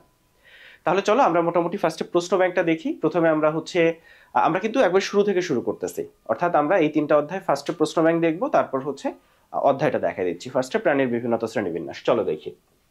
প্রথম যে প্রশ্নটা, এটা রেচনাঙ্গ। তাহলে তুমি সবগুলা পর্বের রেচনাঙ্গ নাই, তো যে পর্বের রেচনাঙ্গ কোনটা সেটা তোমাকে জানতে হবে, কার শিখাকোষ, কার নেফ্রিডিয়া, এইটা। তাহলে একটু চলে আসো, কোন পর্বের প্রাণীতে র্যাবডিটিফর্ম লার্ভা দশা, অর্থাৎ তোমাকে লার্ভা দশাগুলা জানতে হবে, অর্থাৎ কার লার্ভা দশা কি।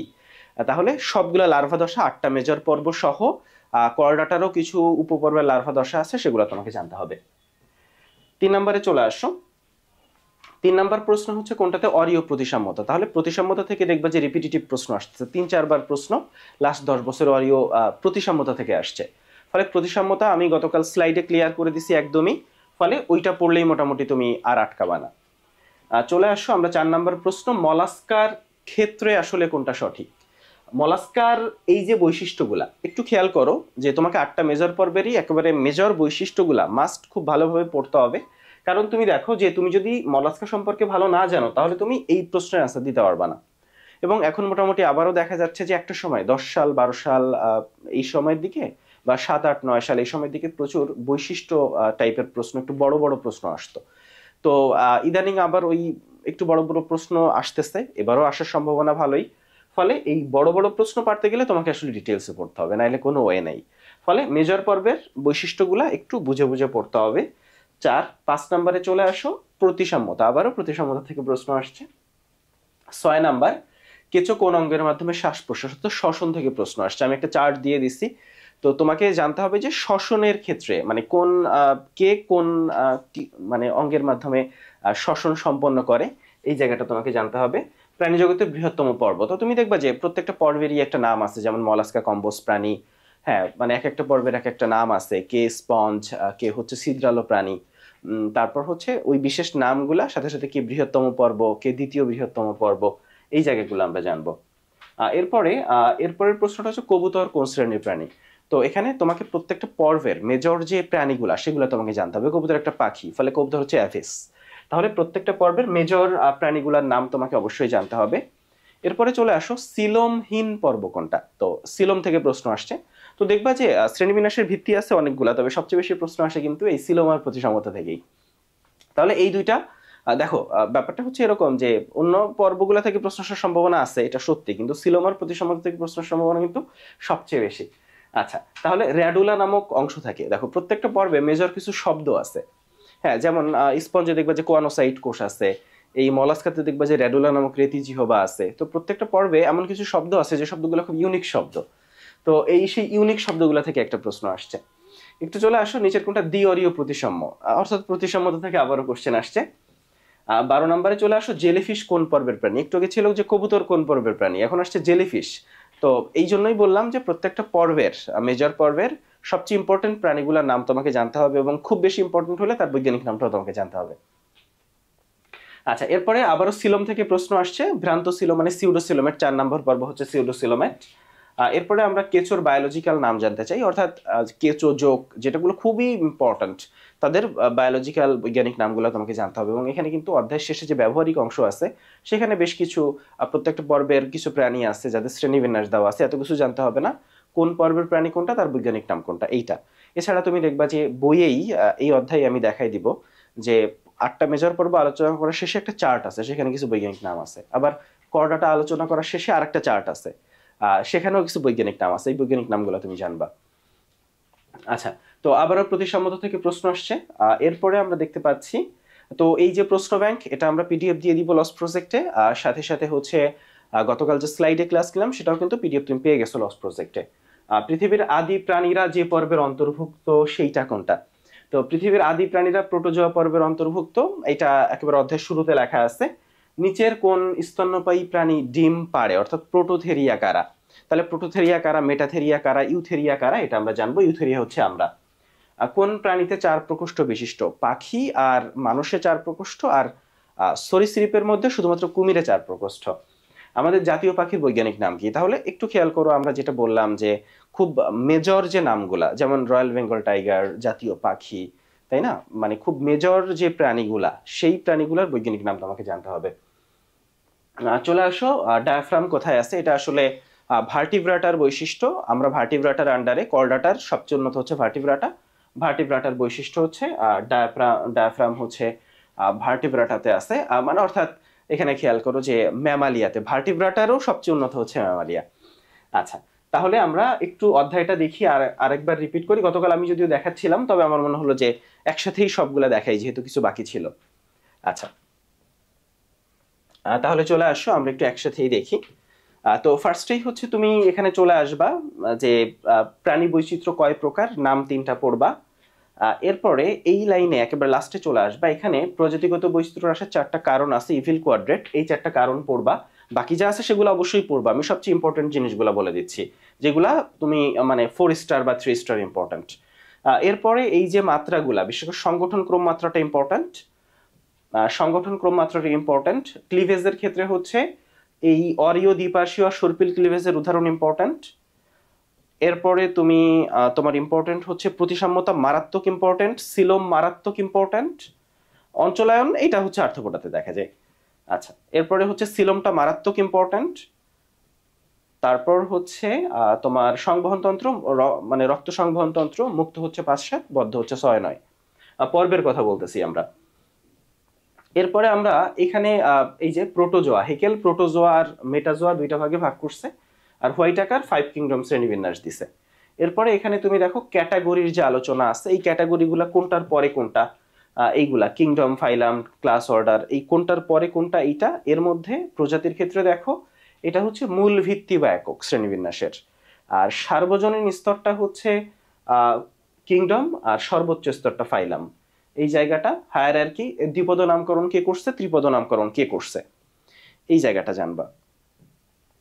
আর হচ্ছে এখানে এই পর্বগুলা কিন্তু পর্যায়ক্রমে একটার পর একটা জানতে হবে তোমাকে। এটা জানার পরে এই যে 8টা মেজর পর্ব, এই মেজর পর্বগুলার একেবারে প্রথমেই দেখো যে ছিদ্রাল প্রাণী বলা আছে, অর্থাৎ কোন পর্বের নামটা কি সেটা জানবা ফার্স্টে। কে আবিষ্কার করছে এটা খুব বেশি গুরুত্বপূর্ণ না, বাংলাদেশে প্রাপ্ত প্রজাতির সংখ্যা যেটা, সেটা লাল করে বোল্ড করা আছে, এই প্রজাতির সংখ্যাটা জানবা। আর এখানে হচ্ছে এই যে বৈশিষ্ট্যগুলো দেখবা যে বোল্ড হরফে কিছু লাইন আছে, বোল্ড করা আছে যেটা, সেই লাইনটা পুরোটা পড়বা। ক্লিয়ার? আর এখানের সবচেয়ে ইম্পর্টেন্ট যে প্রাণীগুলা, সেই প্রাণীগুলা পড়বা। প্রত্যেকটা পর্বের ক্ষেত্রেই ব্যাপারটা এভাবেই প্রযোজ্য। তাহলে দেখো যে শব্দটা ইম্পর্টেন্ট সেটা পুরোটা লাইন পড়বা, আর আমি যে চার্টটা করে দিছি সেটা মাস্ট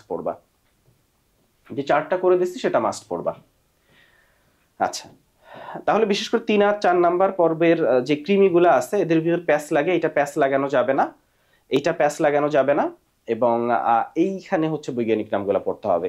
চলে আসো 9 নাম্বার পর্ব, যেটা আমরা কর্ডাটা দেখতেছি। কর্ডাটার ক্ষেত্রে তুমি হচ্ছে এই যে বৈশিষ্ট্যগুলো, এগুলা কিন্তু কর্ডাটার এই 5টা মেজর বৈশিষ্ট্য আছে, মৌলিক বৈশিষ্ট্য, এর বাইরে আরো বৈশিষ্ট্য আছে, কিন্তু এই 5টা মৌলিক বৈশিষ্ট্য কি এটা ভুল করা যাবে না। এবং তুমি দেখো যে আমরা হচ্ছি ম্যামালিয়া, আমরা কর্ডাটার মধ্যে উন্নত, ভার্টিব্রাটা আমরা, তারও উন্নত হচ্ছে ম্যামালিয়া। তো ভার্টিব্রাটার বৈশিষ্ট্য হচ্ছে নটকরটা মেরুদণ্ডে যায়, আর কই গেল, ফুলকারন্ধ্রের বিলোপ ঘটে, লেজের বিলুপ্তি ঘটে, স্নায়ুরজ্জু মস্তিষ্ক সুষুম্নাকাণ্ডে পরিণত হয়, এগুলো হচ্ছে ভার্টিব্রাটার ক্ষেত্রে এটা দেখা যায়, বা উন্নত কর্ডাটে দেখা যায়। আচ্ছা, তো এখন এই যে মেজর পর্বগুলা, এই বৈশিষ্ট্যগুলা এর আগেও আরো ভালোভাবে আলোচনা করা আছে, সেইগুলাই আবার রিপিট করছে। ফলে খেয়াল করবা যে এই যে বৈশিষ্ট্যগুলা, যেগুলো ওখানেও আছে এখানেও আছে, সেগুলো সবচেয়ে বেশি ইম্পর্টেন্ট বৈশিষ্ট্য। ফলে এই যে ধরো এই 3টা বৈশিষ্ট্য, ওখানেও ধরো 10টা বৈশিষ্ট্য আছে, তার 3টা এখানে আছে, মানে রিপিট করা। ফলে রিপিটেড বৈশিষ্ট্যগুলো দেখতে হবে। আর এখানে যে বৈজ্ঞানিক নামগুলো আছে এবং বাংলা উদাহরণ আছে, এগুলো মাস্ট। আচ্ছা, এইটা পড়ার পরে আমরা একটু এই জায়গায় চলে আসব। দেখো প্রথমে হচ্ছে এইটা প্যাচ লাগে কর্ডাটায়, যে কার কোনটা, ইউরো কর্ডাটা কার, মিক্সিনি কার, হ্যাঁ পেট্রোমাইজুনটিটা কার, অনেক প্যাচ লাগে তাই না? এর জন্য এই যে চার্ট মানে এই যে গ্রাফটা বা এই যে তোমার ছকটা, এই ছকটা আগে ক্লিয়ার করতে হবে, আগে বুঝতে হবে যে ইউরো কর্ডাটা কি, সেফালোকর্ডাটা কি। ইউরো কর্ডাটার 3টা ভাগ আছে, সেফালোকর্ডাটার কোনো ভাগ ট্যাগ নাই, ভার্টিব্রাটার কোনো ভাগ ট্যাগ নাই। ফলে ভার্টিব্রাটার, মিক্সিনা, পেট্রোমাইজনটিটা, আর এখানে আছে ক্লাসগুলা কি। ফলে এইখান থেকে তুমি একবার রিভিশন দিয়ে এসে এখানে এসে দেখে দেখে দেখে দেখে নিজে মেমোরাইজ করার চেষ্টা করবা। এখন এইখানে হচ্ছে ইউরোকর্ডাটার 4টা বৈশিষ্ট্য আছে, মানে সাগর ফোয়ারা, টিউনিকেটা, প্রতিরূপান্তর, আর একটা হচ্ছে রিভার্স পেরিস্টালসিস আর ট্যাকপোল লার্ভা দশা, এই শব্দগুলা। এরপরে চলে আসো তুমি সেফালোকর্ডাটার ক্ষেত্রে বল্লাকার ভল্লমাকার প্রাণী বলে, ওরাল হুড আছে, মায়োটাম পেশি আছে, ফুল ক্যাট্রিয়াম উন্মুক্ত। ভার্টিব্রাটার ক্ষেত্রে চলে আসবা। ভার্টিব্রাটার যে বৈশিষ্ট্য, এটা হচ্ছে মানুষের বৈশিষ্ট্য, মানুষের যা বৈশিষ্ট্য সেগুলাই হচ্ছে ভার্টিব্রাটার বৈশিষ্ট্য। তারপর তুমি মিক্সিনি, পেট্রোমাইজনটিটা এখানে তেমন পড়া নাই, জাস্ট মিক্সিনির নাম কি, মিক্সিনি হচ্ছে হ্যাগফিশ, পেট্রোমাইজনটিটা হচ্ছে ল্যাম্প্রে, আর পেট্রোমাইজনটি লার্ভা দশা আছে, অ্যামোসিট লার্ভা দশা। এরপরে চলে আসো মাছগুলা। তো প্রথম 3টা ক্লাস হচ্ছে মাছ। তো এই মাছ 3টার পার্থক্য আমরা স্লাইডে দেখাই দিছি। আর বাকি যারা আছে অর্থাৎ তোমার এরপর উভচর, সরীসৃপ, পাখি, ম্যামালিয়া, এই যে বৈশিষ্ট্যগুলো আছে, মেজর বৈশিষ্ট্যগুলো তোমাকে অবশ্যই জানতে হবে, এবং তাদের যে প্রাণীগুলা তাদের খুব গুরুত্বপূর্ণ হলে তার বৈজ্ঞানিক নামও তোমাকে জানতে হবে। বিশেষ করে এই ম্যামালিয়ার ক্ষেত্রে কিছু বৈজ্ঞানিক নাম তুমি অবশ্যই জানবা। এই যে পাখির ক্ষেত্রে কিছু বৈজ্ঞানিক নাম, এই যে কবুতর আছে, এই যে দোয়েল আছে, হ্যাঁ উট পাখি আছে, এরকম কিছু বৈজ্ঞানিক নাম তুমি জানবা।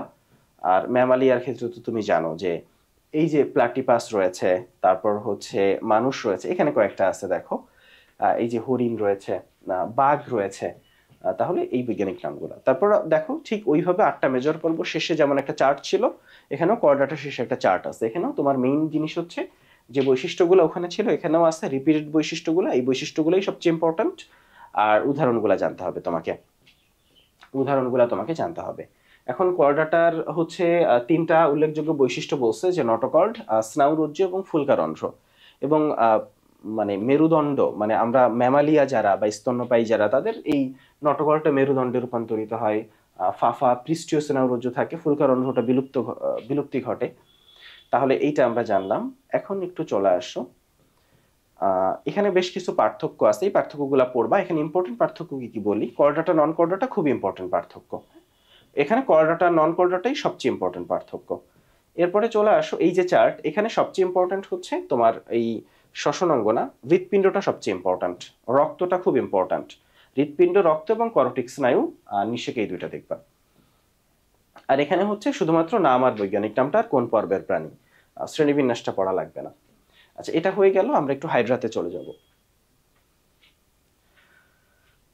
হাইড্রার ক্ষেত্রে চলে আসো। হাইড্রায় প্রথমে হচ্ছে কোন কোষ কোন ধরনের কোষে, অর্থাৎ এই প্রশ্নটা আসছে হচ্ছে ইন্টারস্টিশিয়াল কোষ থেকে। ইন্টারস্টিশিয়াল কোষটা সবচেয়ে ইম্পর্টেন্ট, ইন্টারস্টিশিয়াল কোষের কিচ্ছু বাদ দেওয়া যাবে না, এবং সাথে সাথে অন্যান্য কোষগুলা কার কাজ কি। 2 নম্বরে চলে আসো, নিউমাটোসিস্টের ভিতরে বিষাক্ত তরল পদার্থ, নিউরোসাইট যে কোষটা আছে, কোষের যা আছে, নিউরোসাইট কোষটার কিচ্ছু বাদ দেওয়া যাবে না। তুমি দেখবা যে এই নিউরোসাইট কোষ থেকে আবারও প্রশ্ন আসছে, চলন। তাহলে এখানে প্রথম 3টা প্রশ্ন আসলে রিফ্লেক্ট করে যে হাইড্রার কি পড়তে হবে। একটা হচ্ছে যে কোষগুলার কিচ্ছু বাদ দেওয়া যাবে না, ঠিক আছে। কোষগুলার কোনটার কাজ কি, কোনটা কোথায় আছে, কোনটা কোথায় আছে কোথায় নাই, এইটা কোষগুলার কাজ কি, এক। আর এর ভিতর তোমার প্রথম কোষটা যেন কি ছিল, ইন্টারস্টিশিয়াল কোষ, এটার সব করতে হবে। আচ্ছা, হইলো। এরপরে তুমি চলন, যেটা চলনের কিচ্ছু বাদ দেওয়া যাবে না, বিশেষ করে লুপিং আর সর্টিং এর পার্থক্য মারাত্মক ইম্পর্টেন্ট। আচ্ছা, এরপরে আরেকটা কি আসলো, নিউরোসাইট কোষ। নিউরোসাইট কোষের সব পড়তে হবে, সব। আচ্ছা, এখন আসো, তুমি দেখবা যে ঘুরে ফিরে এই 3টা টপিক আর 2-1টা টপিক থেকে প্রশ্ন। দেখো নিউরোসাইট কোষ কোথায় সবচেয়ে বেশি থাকে, আবারও নিউরোসাইট থেকে আসছে। কোন কোষটা দ্বিস্তরী, এটা বেসিক প্রশ্ন, মানে হাইড্রা সম্পর্কে একটা তথ্য জানলে তুমি জানবে যে হাইড্রা দ্বিস্তরী। আর নিডারিয়া পর্বের সবচেয়ে বড় উদাহরণ হচ্ছে হাইড্রা। হাইড্রার বহিত্বকের সমগ্র অংশ জুড়ে কোনটা, ওই যে বললাম যে কোষগুলা যারা আছে তাদের কোথায় কোথায় থাকে, অবস্থানটা আর কাজটা। আচ্ছা, দেখো রিপিট হচ্ছে প্রশ্ন। তুমি যদি এই টপিকগুলো, হাইড্রার খাদ্য নয় কোনটা, খুবই বেসিক প্রশ্ন, যেমন হাইড্রার ঋতুগুলা, কোন ঋতুতে কি সম্পন্ন করে। এটা ঋতুগুলা হচ্ছে হাইড্রা, রুই মাছ আর ঘাসফড়িং ঋতুগুলা একসাথে পড়ে ফেলবা, কোন ঋতুতে কি করতেছে। আর একটা হচ্ছে আমি কিন্তু ঋতুগুলা লিখে দিচ্ছি, স্লাইডে ঋতুগুলা আছে। আচ্ছা, হাইড্রার খাদ্য 9 কোনটি? তো হাইড্রার খাদ্য, রুই মাছের খাদ্য, এগুলো মাস্ট ইম্পর্টেন্ট। আচ্ছা, চলন পদ্ধতি, দেখো আবারও হাইড্রার চলন আসছে। প্রজনন, তো প্রজননের বেসিক প্রশ্ন আসবে। প্রজনন অনেক ডিটেলস টপিক না, খুব ছোট টপিক, ফলে প্রজননের বেসিক ইনফরমেশনটা জানবা। এরপরে হচ্ছে হাইড্রার মুকুল কি কাজে ব্যবহৃত হয়। আবারও দেখো হাইড্রার যে অংশগুলা, ধরো হাইড্রার বডি পার্টের যে অংশগুলা, তার ভিতর কোন অংশের কাজ কি। কোনটা হাইড্রার চলন না, আবারও চলন থেকে প্রশ্ন, আবারও চলন থেকে প্রশ্ন। তারপর 13 নম্বর প্রশ্ন, হাইড্রার এপিডার্মিসের অংশ 9 কোনটি, আবারও কোষ থেকে প্রশ্ন। তাহলে 14 নাম্বার, অ্যান্ড্রোডার্মিস, হাইড্রার অ্যান্ড্রোডার্মিস এর যে কোনো কোষ তৈরি করতে পারে কোনটা, আবারও কোষ থেকে প্রশ্ন। 14, 15, ক্ষুদ্রতম নেমাটোসিস্ট, আবারও নেমাটোসিস্ট থেকে প্রশ্ন। তুমি দেখছো কই থেকে প্রশ্ন হয়, মানে খুব বিচ্ছিন্ন কিছু হাইড্রার বেসিক ইনফরমেশন গুলা, হাইড্রার ইয়াটা, হাইড্রার খাদ্যটা, হাইড্রার প্রজননটা, আর হচ্ছে তোমার হাইড্রার কোষগুলার অবস্থান এবং কাজ। এরপরে হচ্ছে হাইড্রার চলন, আর হচ্ছে হাইড্রার নিউরোসাইট কোষ, সব। তাহলেই তোমার হাইড্রার পড়াশোনা কিন্তু শেষ। হাইড্রার আচ্ছা, এরপর ঘাসফড়িং এর ক্ষেত্রে চলে আসো। ঘাসফড়িং এর লাস্ট পেজটা খুব ইম্পর্ট্যান্ট। কোন গ্রন্থি থেকে কি হরমোন খরিত হয়, কোন হরমোন কাজ কি, কোনটা নিমদশার বৈশিষ্ট্য নির্ধারণ করে, কোনটা মোল্টিং নিয়ন্ত্রণ করে নিমদশায়, এই জায়গাগুলা। এরপরে চলে আসো ঘাসফড়িং এর রক্তকণিকার নাম কি। ঘাসফড়িং কিন্তু রক্ত সংবহন তন্ত্রটা খুব ইম্পর্ট্যান্ট। ঘাসফড়িং এর রক্ত সংবহন তন্ত্র, হৃৎপিণ্ড, এটা খুব ইম্পর্ট্যান্ট। আর যেমন রেচন অঙ্গ, মেলপিজিয়া নালিকা, রেচন তন্ত্রটা ইম্পর্ট্যান্ট। তবে সবচেয়ে ইম্পর্ট্যান্ট কিন্তু এখানে আমরা বলবো রক্ত সংবহন তন্ত্র। রক্ত সংবহন তন্ত্র থেকে প্রচুর প্রশ্ন আসে। ঘাসফড়িং এর হেপাটিক সিকা কোনটি, এটা পৌষ্টিক তন্ত্র থেকে আসছে। তো হেপাটিক সিকা এবং মেলপিজিয়ার নালিকা তোমরা জানো যে মেসেন্টেরন, যেটাকে পাকস্থলী বলে ঘাসফড়িং এর, সেই মেসেন্টেরনের একেবারে উপরের দিকে হচ্ছে তোমার 6 জোড়া হেপাটিক সিকা আছে, এবং মেসেন্টেরনের একেবারে লাস্ট অংশে হচ্ছে মেলপিজিয়ার নালিকা আছে হলদে বর্ণের। এইটা ঘাসফড়িং এর পুঞ্জাক্ষীর কোন অংশটি আলো গ্রহণ করে। তো এটা খুব ইম্পর্টেন্ট, ঘাসফড়িং এর পুঞ্জাক্ষীর গঠন, পুঞ্জাক্ষীতে কি কি অংশ আছে, এবং খুব গুরুত্বপূর্ণ অংশগুলোর কাজ, বিশেষ করে কর্নিয়ার কাজ, র্যাবডমের কাজ, কর্নিয়া জেন কোষের কাজ, এই জায়গাটা খুব গুরুত্বপূর্ণ। আচ্ছা, এখন একটু চলে আসো ঘাসফড়িং এর রক্ত সংবহন তন্ত্র। বললাম ঘাসফড়িং এর রক্ত সংবহন তন্ত্র ইম্পর্টেন্ট। দেখো সেকেন্ড প্রশ্ন চলে আসছে, কোনটা ঘাসফড়িং এর মস্তকের বহিকঙ্কালের। এখানে কার অংশ কি কি, যেমন পায়ের কিছু অংশ আছে, মস্তকের বহিকঙ্কালের কিছু অংশ আছে, তাহলে এই অংশগুলোর নাম জানবা। এরপর হচ্ছে তোমার ম্যাক্সিলার কিছু অংশ আছে, এই অংশগুলোর নাম জানতে হবে। তারপর একটু চলে আসো ঘাসফড়িং এর অগ্রভাগের সরু ও ডানা। তো এখানে বেশ কিছু ইউনিক ইউনিক শব্দ আছে, যেমন ডানার আবরণ, মধ্যবক্ষের যে ডানা আছে পেরিট্রিম, এলিট্রা, ডানার আবরণ বা ট্যাগমিনা বলে। আবার শ্বাসন্ডের আবরণ হচ্ছে স্পাইরাকল, মানে স্পাইরাকল বা শ্বাসের আবরণ হচ্ছে পেরিট্রিম। এই জায়গাগুলো আমাদের জানতে হবে। পুরুষ ঘাসফড়িং এর ক্ষেত্রে কোনটা সঠিক, এটা হচ্ছে পুরুষ আর স্ত্রী ঘাসফড়িং এর একটা পার্থক্য আছে, অর্থাৎ প্রজনন যেটা, ওখানে দেখবা যে পুরুষ আর স্ত্রী ঘাসফড়িং এর একটা পার্থক্য আছে, ওখানে ওই পার্থক্যটা পড়বা, আর কোন খণ্ডে কি আছে এটা পড়লে তুমি এই আনসার করতে পারবা, বা এই ধরনের আনসার করতে পারবা। ঘাসফড়িং এর স্পাইরাকলকে ঘিরে রাখে কোনটা, পেরিট্রিম। আচ্ছা, এরপরে চলে আসো নিচের কোনটি ঘাসফড়িং এর পশ্চাৎ, অর্থাৎ পৌষ্টিক নালী এবং পৌষ্টিক গ্রন্থি। পৌষ্টিক গ্রন্থি কারা, পৌষ্টিক নালী কারা, পৌষ্টিক নালীগুলোর কার পার্ট কি, এইটা। তাহলে এখানে যেমন এখানে তোমার ক্রপার গিজারটা খুব ইম্পর্টেন্ট, মেসেন্টেরনটা, মানে ক্রপার গিজার 3 স্টার। তুমি ফার্স্টে কি কি পড়বা, পৌষ্টিক নালীর পার্ট কে কি আছে, মানে স্টোমোডিয়ামের পার্ট কে কি, মেসেন্টেরনের অংশ কি, প্রক্টোডিয়ামের অংশগুলা কি কি। তারপর ডিটেলসে পড়বা ক্রপ গিজার্ড, এখানে পাকস্থলীটা বা মেসেন্টেরনটাই ডিটেলসে পড়বা, তাইলেই হচ্ছে। ঘাসফড়িং এর প্রজাতির সংখ্যা কয়টা, বাংলাদেশে কয়টা, পৃথিবীতে কয়টা প্রজাতি। আচ্ছা, তো এরপর আমরা রুই মাছটাও শেষ করে যাই, চলো। হ্যাঁ, রুই মাছটাও শেষ করে যাই, আমরা একসাথে পড়ে ফেলি। রুই মাছের আইস কোন ধরনের। তো রুই মাছের ক্ষেত্রে কিন্তু রুই মাছ যেহেতু ছোট চ্যাপ্টার, খুব ডিটেলসে প্রশ্ন আসে না, প্রথমে বেসিক ইনফরমেশনগুলো আসে। যেমন রুই মাছের খাবারটা আসতে পারে, যেমন হাইড্রার খাবার থেকে প্রশ্ন আসছে, রুই মাছের খাবার থেকে প্রশ্ন আসতে পারে।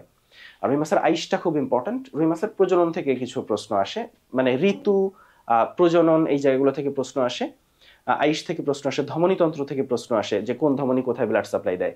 চলো আমরা একটু দেখি রুই মাছের আইস কোন ধরনের। এই যে ঋতু থেকে প্রশ্ন আসছে, আবারও আইস থেকে প্রশ্ন আসছে, প্রজনন থেকে প্রশ্ন আসছে, কোন ধমনী কোথায় ব্লাড সাপ্লাই দেয় প্রশ্ন আসছে, রুই মাছের হৃৎপিণ্ড। তাহলে ওই যে রক্ত সংবহন তন্ত্র, এটা ঘাসফড়িং এর ক্ষেত্রে ইম্পর্টেন্ট, রুই মাছের ক্ষেত্রে ইম্পর্টেন্ট। আর কত ডিগ্রি সেলসিয়াস তাপমাত্রা নিচে রুই মাছ বাঁচে না, 14 ডিগ্রির নিচে, খুবই বেসিক একটা প্রশ্ন। তাহলে চলো আমরা একটু রুই মাছটা ফার্স্টে পড়ি। আমরা ফার্স্টে হাইড্রাটা পড়বো। হাইড্রার ক্ষেত্রে আমরা অলরেডি বুঝতে পারছি যে কোন জায়গাগুলো থেকে সবচেয়ে বেশি প্রশ্ন আসে। চলো আমরা একটু দেখি। প্রথমে হাইড্রার আলোচনা, বেসিক আলোচনাটা, তারপরেই হচ্ছে হাইড্রার ক্ষেত্রে দেখো যে কি কি হাইড্রা আছে, কোন হাইড্রা কালার কি। এরপরে হাইড্রা সম্পর্কে এখানে বেশ কিছু বেসিক তথ্য আছে, খুবই ইম্পর্ট্যান্ট। এরপরে হাইড্রার শ্রেণীবিন্যাসটা দেখবা। আমরা আজকে হাইড্রা ভালগারিস সম্পর্কে আলোচনা করতেছি। হাইড্রার দেহকে কয়টা অংশে ভাগ করা গেছে, সে অংশগুলা কি কি, দেহের অংশগুলা কি কি, তারপর দেহ কাণ্ডের অংশগুলা কি কি, এবং কোন অংশের কাজ কি, এবং কোথায় কি থাকে, অবস্থানটা। এরপরে আমরা হাইড্রার ক্ষেত্রে এখানে চলে আসো। এপিডার্মিসের কোষগুলা কি, গ্যাস্ট্রোডার্মিসের কোষগুলা কি। এখানে তুমি অলরেডি জানো কি প্রশ্ন আসে, যে কোথায় কোনটা বেশি আছে, কোথায় কোনটা কম আছে, মানে কোষিকাতে বেশি থাকে, পদতলে বেশি থাকে, এখানে থাকে না। হ্যাঁ, তো এই জিনিসটা। তারপর হচ্ছে মানে অবস্থানটা আর কাজটা। তাহলে এখানে অবস্থার কাজটা জানবো আমরা। ইন্টারস্টিশিয়াল কোষ পুরাটাই জানবা, কিছু বাদ যাবে না। আর নিউরোসাইট কোষ মারাত্মক গুরুত্বপূর্ণ। নিউরোসাইট কোষের ক্ষেত্রে নিউরোসাইটের অংশ কি কি, নেমাটোসিস্টের গঠনটা ডিটেইলসে পড়বা। আর তারপর এইখানে নেমাটোসিস্টের যে প্রকারভেদ, এই যে 4টা প্রকার, সবচেয়ে বড় কোনটা, সবচেয়ে ছোট কোনটা, কোনটায় কাটা আছে, কোনটায় কাটা নাই, কোনটা ছোট কোনটা বড়, কোনটার কাজ কি, কে কিভাবে খাদ্য শিকার করে। আচ্ছা, নেমাটোসিস্টের সূত্রক নিক্ষেপের কৌশল, এখানে 3-4টা লাইন পড়লেই হচ্ছে, যেগুলো দাগ দেওয়া আছে। গ্যাস্ট্রোডার্মিসের যে কোষ, সেটাও আসলে ঠিক ওইভাবেই তোমাকে পড়তে হবে, যে কি বলা যায়, যে ওই যে কোথায় কোনটা বেশি আছে, কোথায় কোনটা কম আছে। এবং এখানে দেখবা যে আবার ভাগ আছে। পেশিয়াবরণী কোষ, একটু খেয়াল করো যে পেশিয়াবরণী কোষটা কিন্তু পুষ্টিকোষ গ্যাস্ট্রোডার্মিসের ক্ষেত্রে, কিন্তু এপিডার্মিসের পেশিয়াবরণী কোষ যেটা, সেটা কিন্তু পুষ্টিকোষ না। আচ্ছা, তাহলে এটা দুইটা ভাগ আছে। আবার একটু খেয়াল করো, গ্রন্থি কোষেরও 2টা ভাগ আছে। তো এটা আমরা জানলাম। এরপরে মেসোগ্লিয়া সম্পর্কে স্লাইডে আমরা দিয়ে দিছি ডিটেইলস। সিলেন্টেরনের কি কি নাম আছে, নামগুলা পড়বা। সিলোম সিলেন্টেরনের পার্থক্যটা 3 স্টার। সিলোম সিলেন্টেরনের পার্থক্যটা হচ্ছে 3 স্টার। হাইড্রার খাদ্যটা 3 স্টার। হাইড্রার খাদ্য 3 স্টার। এবং এখানে কিন্তু গ্লুটাথিয়ন শব্দটা মনে রাখতে হবে। পরিপাকের ক্ষেত্রে এনজাইমগুলোর নাম পড়বা। পরিপাকের ক্ষেত্রে এনজাইমগুলোর নাম পড়বা। চলনটা পুরাটাই পড়বা, লুপিং সমার্সলটিং পার্থক্য। আর বাকি চলনগুলোর ক্ষেত্রে বাংলা নাম ইংরেজি নাম বাদ দেওয়া যাবে না, বাংলা ইংরেজি 2টা নামই পড়তে হবে। এরপর কোনটা অনিচ্ছাকৃত চলন, কোনটা উল্টোভাবে ধীর গতিতে, কোনটায় আরোহণ অবরোহণ সম্পন্ন করে, কোনটায় হচ্ছে নিম্নমুখী হয়ে ভেসে থাকে। তাহলে এই শব্দগুলা খুব গুরুত্বপূর্ণ। এরপরে আমরা হাইড্রার শ্বসন, এখানে একটু চলে আসো। হাইড্রার ইরেটিবিলিটি, এটা কিন্তু এবছরের জন্য খুব ইম্পর্টেন্ট টপিক। আবারও বলি, ইরেটিবিলিটি যেটা, একটা 4 স্টার দাও। এখানে তুমি মেইনলি যেটা জানবা সেটা হচ্ছে কোনগুলা দিয়ে সে আসলে ইরেটিবিলিটি তার হয়। আর 2 নাম্বার হচ্ছে চমৎকার কিছু লাইন এখানে আছে, যেমন কম আলোতে অনেক হাইড্রা পাওয়া যায়, 20 ডিগ্রি সেলসিয়াস তাপমাত্রা ও হচ্ছে খুব পছন্দ করে, কম তাপমাত্রা পছন্দ করে, ও বিদ্যুৎ দিলে অ্যানোডের দিকে ঝুঁকে যায়। তাহলে এইটা খুবই খুব ইম্পর্টেন্ট। এখন চলে আসো হাইড্রার যে জনন, তাহলে এটা খুব ইজি, যে যৌনজনন কিভাবে সম্পন্ন করে, প্রক্রিয়াটা কি, ডিটেলসে কিছু লাগবে না। অযৌনজনন যে কিভাবে সম্পন্ন করে, তার প্রক্রিয়াটা কি, এতটুকু জানলেই চলতেছে। এবং যদি ঋতু থাকে, যেখানেই যা ঋতু আছে, ঋতুটা খুব ভালোভাবে পড়তে হবে। এখন এরপরে চলে আসবো আমরা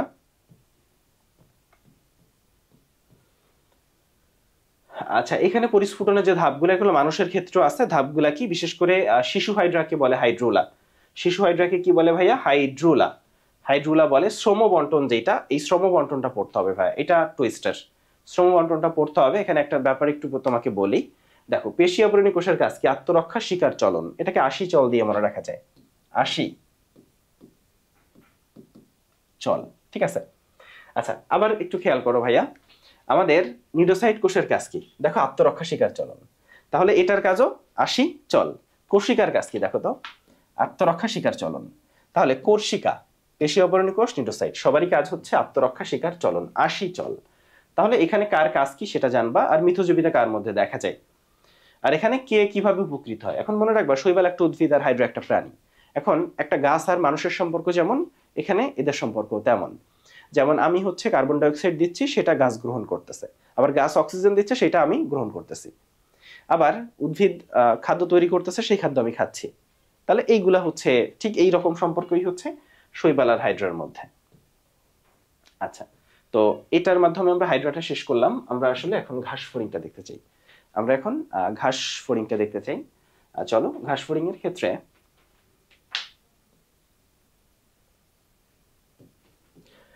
ঘাস ফড়িং এর ফার্স্টে কিছু বেসিক তথ্য আছে, এগুলো অবশ্যই তোমাকে জানতে হবে। পৃথিবীতে কত প্রজাতি, বাংলাদেশে কত প্রজাতি, আচ্ছা, এগুলো হচ্ছে পতঙ্গের বৈশিষ্ট্য, কিন্তু এগুলো হচ্ছে পরীক্ষা আসতে পারে কোনটা পতঙ্গের বৈশিষ্ট্য কোনটা পতঙ্গের বৈশিষ্ট্য না। আচ্ছা, ঘাসফড়িং এর শ্রেণীতাত্ত্বিক অবস্থান তো জানবাই, সাথে সাথে খেয়াল করো এই যে বাংলা নাম এটাও জানবা। আচ্ছা, এখন আসো ঘাসফড়িং হচ্ছে মাইগ্রেট করে, 15 কিলোমিটার দিনে যাইতে পারে যখন প্রয়োজন হয় প্রতিকূল অবস্থায়। ঘাসফড়িং কি খায়, হ্যাঁ, ঘাসফড়িং এর দৈর্ঘ্য প্রস্থ 8 সেন্টিমিটার, কোন ঘাসফড়িং এর কালার কি, এটা এই বেসিক তথ্যগুলো অবশ্যই জানতে হবে। আমাদের আজকের যে ঘাসফড়িং সেটা হচ্ছে পইকিলোসেরাস পিকটাস। এখন এখানে একটু চলে আসবা যে সুচার আছে, স্কেলেরাইট আছে, এই শব্দগুলা। ঘাসফড়িং এর মস্তকের অংশ কি কি, মস্তকের পার্ট কি কি, এখানে কিন্তু কার পার্ট কি কি এই ধরনের প্রশ্ন খুব আসে। বুকের পার্ট কি কি, উদরের পার্ট কি কি, যেমন মস্তকে 6টা ভ্রূণীয় খণ্ডক আছে, ঠিক আছে। এরপর আসবা হচ্ছে বহিকঙ্কালের নাম হেড ক্যাপসুল, এর ভিতর এই যে মস্তকের ভিতরে যে বহিকঙ্কালের অংশগুলা কি কি, এখানে এইটা জানতে হবে না যে ত্রিকোণা কিনা, দুই পাশে কিনা, তুমি জাস্ট পড়বা ভার্টেক্স না ফ্রন্সক্লাইটিস।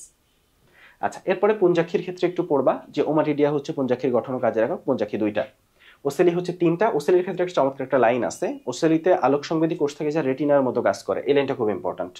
অ্যান্টেনার অংশগুলা কি কি সেটা পড়বা, মুখপাঙ্গের অংশগুলা কি কি সেটা পড়বা, এবং এখানে কিন্তু মুখপাঙ্গ সম্পর্কে ল্যাব্রাম কি, ল্যাবিয়াম কি, উপরের ঠোঁট নিচের ঠোঁট, মানে বিশেষ কিছু নাম আছে। ম্যাক্সিলার অংশগুলা কি কি আছে, ম্যান্ডিবল মানে চোয়াল, হাইপোফানিক্স মানে উপজিহ্বা, কার নাম কি সেটা এবং কার কাজ কি, বিশেষ করে ম্যাক্সিলারি পাল্প, ল্যাবিয়াল পাল্প সহ। তাইলে কার বিশেষ নাম কি এবং কার কাজ কি, কোন পার্টের কাজ কি, এইটা তুমি জানবা।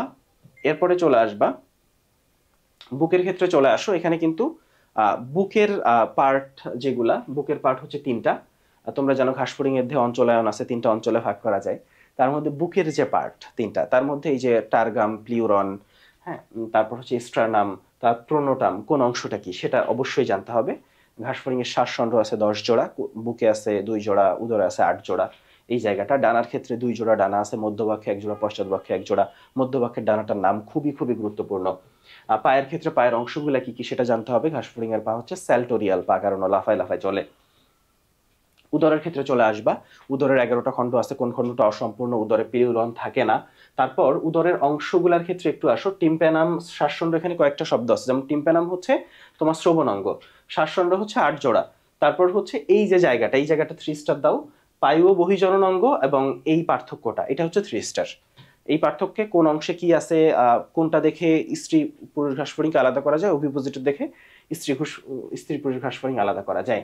এখন এই জায়গাটা একটু চলে আসো, ঘাসফড়িং এর পৌষ্টিক তন্ত্রটা দেখতে চাই। পৌষ্টিক নালীর অংশগুলো কি কি, পৌষ্টিক গ্রন্থির অংশগুলো কি কি, প্রথমে এই অংশগুলা পড়বা, তারপর প্রপ গিজার ডিটেইলসে পড়বা, মেসেন্টারনটা ডিটেইলসে পড়বা। ক্লিয়ার? আচ্ছা, এরপরে চলে আসো আমরা একটু এই খাদ্য যেটা পরিপাক, পরিপাকে হচ্ছে তুমি দেখো ক্রপে পরিপাকের ক্ষেত্রে কোন এনজাইমগুলো কাজ করতেছে, লালা রসে কোন এনজাইমগুলো আছে, মেসেন্টারনে এটা দাগ দাও নাই, এটা একটু সবাই দাগ দাও, এখানে কোন এনজাইমগুলো আছে, এই এনজাইমগুলো পড়তে হবে। এই এনজাইমগুলো পড়ার পরে আমরা আসলে রক্ত সংবহন তন্ত্রে চলে আসবো। রক্ত সংবহন তন্ত্র 2 রকম, এটা আমরা অলরেডি জানি। ঘাসফড়িং এর রক্ত সংবহন তন্ত্র হচ্ছে মুক্ত রক্ত সংবহন তন্ত্র, মুক্ত আর বদ্ধের পার্থক্য পড়বা। ঘাসফড়িং এর রক্ত সংবহন তন্ত্রটা খুবই ইম্পর্টেন্ট, রক্ত সংবহন তন্ত্র মানে ইম্পর্টেন্ট। তো এখানে কি কি আছে দেখো, হিমোসিল আছে, হিমোলিম্ফ আছে। হিমোসিল মানে যার ভিতর রক্ত থাকে, হিমোলিম্ফটাই হচ্ছে তোমার রক্ত, হ্যাঁ। তাহলে আর হৃদযন্ত্র তো হৃদযন্ত্র, তাহলে এখানে হিমোসিলে 3টা সাইনাস আছে, সাইনাস 3টার নাম। হিমোলিম্ফ মানে হচ্ছে রক্ত, তো এখানে রক্তের কিছু বেসিক বৈশিষ্ট্য। হিমোলিম্ফ রস মানে হচ্ছে প্লাজমার এই যে রক্তকণিকা, হিমোসাইট যেটা, এই 3টা নাম, এই রক্তকণিকা 3টার নাম অবশ্যই জানতে হবে। চলে আসো হৃদযন্ত্র। হৃদযন্ত্র হচ্ছে 7টা প্রকোষ্ঠ, অস্টিয়া নামক ছিদ্র আছে, অ্যালারি পেশি আছে, আর হচ্ছে ঘাসফড়িং এর হার্টকে নিউরোজেনিক হার্ট বলে। এই 4টা শব্দ ইম্পর্টেন্ট। এরপরে চলে আসো রক্ত সংবহনে। ওর সময় ও প্রতি মিনিটে 100 থেকে 110 বার, এবং একবার রক্ত প্রবাহ সম্পন্ন হতে 30 থেকে 60 মিনিট সময় লাগে, যেহেতু মুক্ত রক্ত সংবহন, ফলে সময় বেশি লাগে। আচ্ছা, যদি একটু বড় প্রশ্ন করে তাহলে কিন্তু এই চার্টগুলো থেকে কোশ্চেন করে দেয় যে এখান থেকে কোনটা আসবে এখানে, এখান থেকে কোনটা যাবে এখানে। তাহলে একটু বড় প্রশ্ন করলে কিন্তু এই ধরনের আসে যে কোনটার পরে কোনটা রক্ত যাচ্ছে। এটা খুবই ইম্পর্টেন্ট, এটা খুবই ইম্পর্টেন্ট, এই যেটা রক্ত সংবহন। এখন একটু চলে আসো ঘাসফড়িং এর শ্বসনতন্ত্র যেটা, এখানে শ্বসনতন্ত্রের অংশগুলা কি কি সেটা পড়বা। এর ভিতর শ্বাসখণ্ড তুমি জানো 10 জোড়া, এর ভিতর প্রশ্বাসী হচ্ছে প্রথম 4 জোড়া, নিঃশ্বাসী হচ্ছে পরবর্তী 6 জোড়া। এই যে শ্বাসনালী বা ট্র্যাকিয়া, এইটা হচ্ছে তোমার চুপসে যায় না কেন? কারণ ইন্টিমা থাকে, ইন্টিমা পুরো হয়ে টিনিডিয়া তৈরি করে। সেই টিনিডিয়ার জন্য শ্বাসনালী কখনো চুপসে যায় না। শ্বাসনালী হচ্ছে এই ট্রাকিয়া বা শ্বাসনালী হচ্ছে প্রধান শ্বসন অঙ্গ। ট্রাকিয়া বা শ্বাসনালী হচ্ছে প্রধান শ্বসন অঙ্গ। এই ট্রাকিওলে কিন্তু এই টিনিডিয়া টিরিয়া এগুলা নাই। তাহলে এইটা অংশগুলা কি কি, ট্রাকিয়া সম্পর্কে একটু ডিটেলসে পড়বা। এটা হচ্ছে ব্যাপার। তারপর একটু আসো, আমরা ঘাসফড়িং এর রক্ত শ্বসনে কোনো ভূমিকা পালন করে না, কারণ ঘাসফড়িং এর রক্তে কোনো শ্বাসসংযোগ নাই। এই জায়গাটা বলা আছে। এখন আসো ঘাসফড়িং এর রেচন। তো এখানে ম্যালপিজিয়ান নালিকা সম্পর্কে ডিটেলস অবশ্যই তোমাকে পড়তে হবে, আর অতিরিক্ত রেচনাঙ্গ যেগুলো সেগুলোর নাম পড়তে হবে। ম্যালপিজিয়ান নালিকা সম্পর্কে ডিটেলস, অতিরিক্ত রেচনাঙ্গগুলোর নাম। এখন আসো আমরা এরপর সংবেদী অঙ্গ আসবো। সংবেদী অঙ্গের ক্ষেত্রে স্পর্শেন্দ্রিয় কোনটা, নাম কি, কোনটা নাম কি, মোটামুটি ইম্পর্টেন্ট, 2 স্টার ইম্পর্টেন্ট। পুঞ্জাক্ষী 3 স্টার ইম্পর্টেন্ট। পুঞ্জাক্ষীর যে গঠন, এখানে এই ছবিটা দেখলেই বুঝতে পারবা যে কি কি অংশ আছে। প্রথমে অংশগুলোর নাম, তারপর হচ্ছে কোনটা থেকে কি তৈরি হয়, আর সবচেয়ে গুরুত্বপূর্ণ অংশ হলো কর্নিয়ার কাজ কি, র‍্যাবডোমের কাজ কি, আর একটা হচ্ছে আরেকটা কাজ পড়বা, সেটা হচ্ছে ক্রিস্টালাইন কোণের কাজ কি। আচ্ছা, এটা হইল দর্শন কৌশলের ক্ষেত্রে জাস্ট এই পার্থক্যটা পড়বা, এই পার্থক্যটাই সব আছে। তো এখানে এভাবে মনে রাখতে পারো যে উজ্জ্বল আলোতে মোজাইক প্রতিবিম্ব, এটা কোনোভাবেই ভুল করা যাবে না, ঠিক আছে? উজ্জ্বল আলোতে হচ্ছে মোজাইক প্রতিবিম্ব। আর সুপার পজিশন প্রতিবিম্ব, তোমার মনে হতে পারে সুপার পজিশন, তাহলে এটা মনে হয়, কিন্তু এটা হচ্ছে সন্ধ্যার আলোতে, মৃদু আলোতে। তাহলে এভাবে মনে রাখতে পারো উজ্জ্বল মোজা, কি মনে রাখবা? উজ্জ্বল মোজা, এখন উজ্জ্বল মোজা মনে রাখবা। প্রজনন তন্ত্রের ক্ষেত্রে একটু চলে আসো। প্রথমে যৌন দ্বিরূপতা, একলিঙ্গ, এই শব্দগুলো তো সবার আগে পড়বা। এরপরে আসো পুরুষ প্রজননতন্ত্র অংশ কি, স্ত্রী প্রজননতন্ত্র অংশগুলা কি, অংশগুলোর নাম পড়বা এবং মনে রাখবা স্ত্রী প্রজননতন্ত্রে কিন্তু এখানে স্পার্মাথিকা আছে। তো স্পার্ম মানে মনে হয় যে মানে পুরুষের কিছু, তো স্পার্মাথিকাটা কিন্তু স্ত্রী প্রজননতন্ত্রের অংশ, এই জায়গাটা কাছে লাগানো যাবে না। অংশগুলোর নাম পড়বা। প্রজননের ক্ষেত্রে ঋতুগুলা পড়বা, বিশেষ করে এই যে জায়গাটা ডিম পাড়া আর এর আগে নিষেক, নিষেক আর ডিম পাড়াটা ডিটেলসে পড়বা। আর ঘাসফড়িং এর ডিম্বাণু হচ্ছে সেন্ট্রাল এসিথাল ডিম্বাণু। আর এই যে পেজ, এই পেজটা মারাত্মক ইম্পর্টেন্ট। সম্পূর্ণ অসম্পূর্ণ পার্থক্য করে পড়বা। সম্পূর্ণ রূপান্তর কই ঘটে, অসম্পূর্ণ রূপান্তর কোথায় ঘটে, কোন কোন প্রাণীতে ঘটে, কি কি দশা আছে, শিশু অবস্থায় প্রাণীকে কি বলে। আর লাস্টে হচ্ছে এই চার্টটা, লাস্টে হচ্ছে একটা চার্ট আছে, এই যে মোল্টিং এর পরে এইখানে চলে আসো রূপান্তর হরমোনের ভূমিকা। এই যে হরমোনের ভূমিকা যেটা, সেইটা এই যে চার্ট বলি আর যাই বলি, এই যে জায়গাটা, এই জায়গাটা মারাত্মক মারাত্মক ইম্পর্টেন্ট, ঠিক আছে? তাহলে এর মাধ্যমে আর এরপরে যে লাইনগুলো দাগানো আছে এই লাইনগুলো পড়বা। এরপরে হচ্ছে এই যে দাগানো লাইনগুলো, এই দাগানো লাইনগুলো পড়বা। এখন চলে আসো, এখন আসো আমরা আসলে চ্যাপ্টার 3 প্রশ্ন ব্যাংকে যাব। প্রশ্ন ব্যাংকে গিয়ে দেখবো যে চ্যাপ্টার 3 থেকে কি কোশ্চেন আসে। তো বলে দিই যে মানবদেহের যে চ্যাপ্টারগুলো, এই চ্যাপ্টারগুলোতে আসলে বাদ দেওয়ার সুযোগ খুব কম, মানবদেহের সব জায়গা থেকে প্রশ্ন আসে। তো পরিপাক শোষণ ব্যাপারটা ওই রকম। তবে একটু বলি কোন জায়গা থেকে সবচেয়ে বেশি, মানে তুমি ঘুরে ফিরে দেখবো যে 50% কোশ্চেনই এনজাইম থেকে আসছে। যে শর্করার এনজাইম কোনগুলা, আমিষের এনজাইম কোনগুলা, আর স্নেহের এনজাইম কোনগুলা, ফার্স্টে এইটা। 2 নাম্বার হচ্ছে মানে লালা রসের এনজাইম কোনটা, অগ্নাশয়ের পাকস্থলীর এনজাইম কোনটা, অগ্নাশয়ের এনজাইম কোনটা, তারপর হচ্ছে অন্ত্রের এনজাইম কোনটা, এটা আসে। তারপর হচ্ছে গুরুত্বপূর্ণ এনজাইমগুলো, সেগুলো কোন খাদ্যকে ভেঙে কিসে পরিণত করে। এটা পড়লেই দেখবা যে মোটামুটি তুমি 50% প্রায় প্রশ্ন পেয়ে যাচ্ছ। এর বাইরে আবার লালাটা খুব ইম্পর্টেন্ট। যকৃৎ থেকে সবচেয়ে বেশি প্রশ্ন আসছে, যকৃতের কিচ্ছু বাদ দেওয়া যাবে না। শুধু যকৃতের সঞ্চয় ভূমিকা, যকৃতের বিপাকীয় ভূমিকা, যকৃৎ কি কি সঞ্চয় করে, যকৃৎ কি কি বিপাক করে। এরপর বেশ কিছু বিক্রিয়া আছে তোমরা জানো, যে গ্লাইকোলাইসিস, তাই না, গ্লাইকোজেনোলাইসিস, তারপর হচ্ছে কি বল লাইপোলাইসিস, এই যে বিক্রিয়াগুলো, এই বিক্রিয়াগুলো জানতে হবে। তাহলে চলো আমরা একটু দেখি কোন এনজাইম, ব্যাকটেরিয়া এনজাইম সবচেয়ে বেশি খাদ্যসার শোষিত হয় কোথায়। তো শোষণে বেসিক প্রশ্ন যে খাদ্যসার শোষিত হয় ক্ষুদ্রান্ত্রে। তো ক্ষুদ্রান্ত্রের 3টা অংশ আছে, জেজুনাম, ডিউরেনাম, জেজুনাম, ইলিয়াম। তো কোথায় শোষণ হয়, কোথায় ক্ষরণ হয়, এটা। আচ্ছা, তারপর একটু চলে আসো, আমরা এখানে চলে আসি। এরপরে ক্ষুদ্রান্ত্রের কোন স্তরে গবলেট সেল পাওয়া যায়। তো গবলেট সেল আসলে ক্ষুদ্রান্ত্র পাওয়া যায়, বৃহদান্ত্র পাওয়া যায়, তবে বৃহদান্ত্র গবলেট সেলটা বেশি পাওয়া যায়। কোন এনজাইম লালা গ্রন্থিতে, এনজাইম থেকে প্রশ্ন। কোন এনজাইম আমিষ পরিপাকে সাহায্য করে, এনজাইম থেকে প্রশ্ন। আমিষ পরিপাককারী এনজাইম, এনজাইম থেকে প্রশ্ন। আমি বলছি যে এনজাইম থেকেই তুমি সব পেয়ে যাবা, দেখছো? লিভারের কোন লোকটি পিত্ত, দেখো লিভার থেকে প্রশ্ন। লিভার আর এনজাইম পড়লেই দেখবা যে এখানে 70-80% কোশ্চেন হয়ে গেছে। তুমি দেখো কোন এনজাইম অগ্নাশয় নাই, এনজাইম। তারপর আসো, এরপরে হচ্ছে পাকস্থলীর কোন কোষ থেকে HCl খরিত হয়, কোষগুলা। এখানে পাকস্থলীর যে কোষগুলা সেগুলা, আর হচ্ছে আইলেটস অফ ল্যাঙ্গারহ্যান্সের যে কোষগুলা, সেই কোষগুলা। এই কোষগুলা কি, সেই কোষগুলোর কাজটা কি। আচ্ছা, এখন চলে আসো মানবদেহের কোন অঙ্গ ফাইব্রিনোজেন তৈরি করে। তুমি জানো এটাও যকৃতের প্রশ্ন। মানবদেহের কোন অঙ্গে সর্বোচ্চ সংখ্যক গবলেট কোষ পাওয়া যায়? ওই যে বললাম আবারও গবলেট কোষের প্রশ্ন। দেখছো একটা প্রশ্ন মানে একটা টপিক থেকে বারবার প্রশ্ন আসে, তার প্রমাণ পাইছো? আচ্ছা দেখো, সবচেয়ে বেশি খাদ্যশস্য শোষিত হয়, রিপিটেড প্রশ্ন। কোন হরমোন পাকস্থলীর? হরমোন থেকে প্রশ্ন। ও হরমোন থেকেও প্রশ্ন আসে, তবে হরমোন থেকে অত ডিটেলসে প্রশ্ন আসে না। হরমোনগুলোর নাম পড়বা আর তুমি সবচেয়ে ইম্পর্টেন্ট হরমোনগুলো পড়বা। ইম্পর্টেন্ট দুইটা তিনটা হরমোন আছে, দুইটা তিনটা হরমোনই আছে। হ্যাঁ, গ্যাস্ট্রিন আর সিক্রোটিন হচ্ছে সবচেয়ে ইম্পর্টেন্ট হরমোন। আচ্ছা তাহলে একটু চলে আসো 15তে।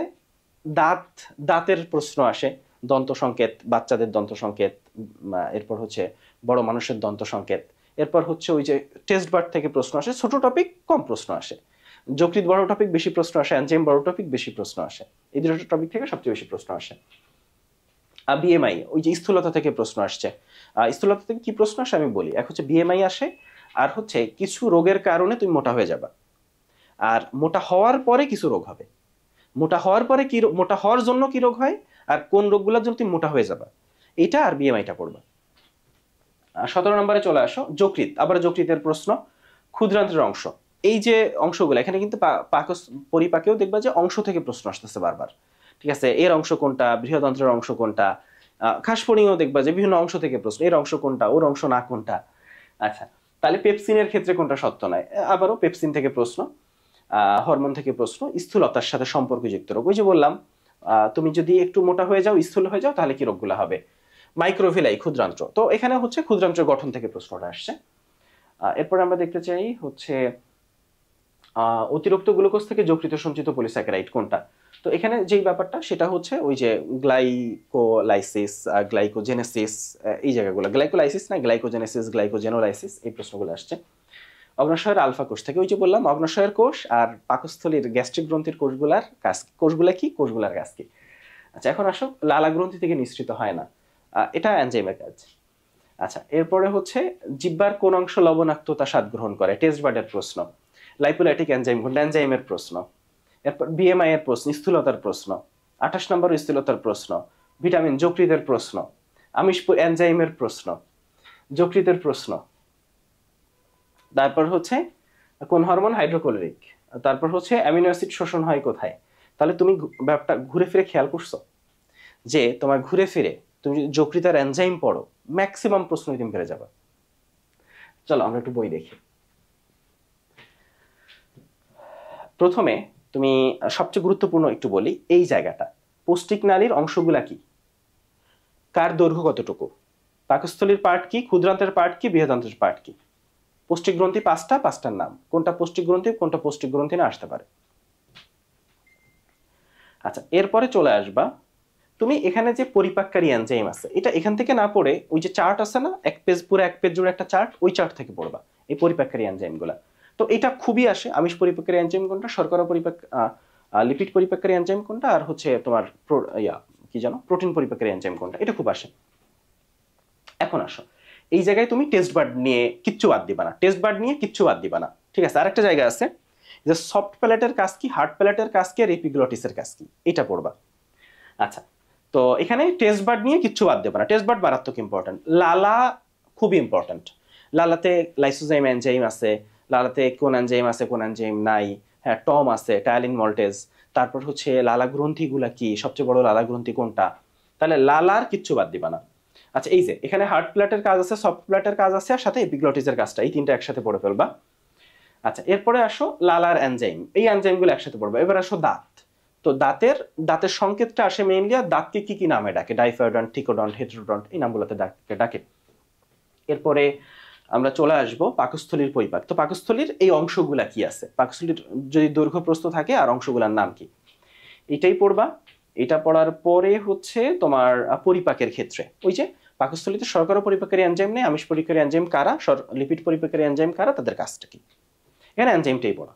পাকস্থলী নিজে কেন পরিপাক হয়ে যায় না, 4-5টা পয়েন্ট আছে, খুব ইম্পর্টেন্ট, সত্য মিথ্যায় আসতে পারে এখান থেকে প্রশ্ন।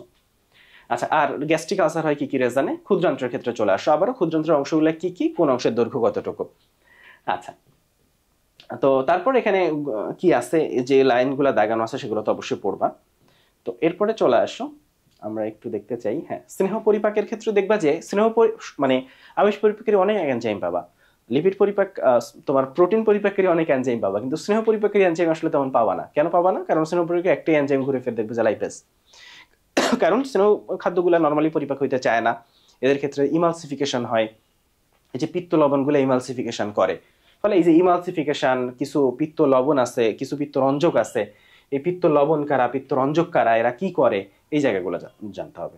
এখন আসো পরিপাক গ্রন্থি, মারাত্মক ইম্পর্টেন্ট। লালা গ্রন্থি খুবই খুব ইম্পর্টেন্ট। তাহলে তিনটা গ্রন্থি কি কি, এখানে তিনটা গ্রন্থি কি কি এটা পড়বা, আর কতটুকু পানি কতটুকু পিএইচ এইটা। হ্যাঁ, আর এই লালা গ্রন্থির কাজটা বিশেষ করে লাইসোজাইম এনজাইম থেকে কিন্তু এর আগে মেডিকেল ভর্তি পরীক্ষায় প্রশ্ন আসছে। লালা গ্রন্থিতে লাইসোজাইম এনজাইম থাকে। যকৃৎ তুমি জানো যে যকৃতের পড়াটা মারাত্মক মারাত্মক গুরুত্বপূর্ণ। যকৃৎ থেকেই প্রচুর প্রশ্ন আসে। যকৃতের প্রথমে এখানে বেসিক ইনফরমেশন আছে, বেসিক ইনফরমেশনগুলো জানতে হবে। তারপর যকৃতের সঞ্চয় ভূমিকা কি, এখানে কিচ্ছু বাদ দেওয়া যাবে না। যকৃতের বিপাকীয় ভূমিকা কি এটা জানতে হবে। তারপর হচ্ছে তোমার এখানে এখনো শেষ হয় নাই।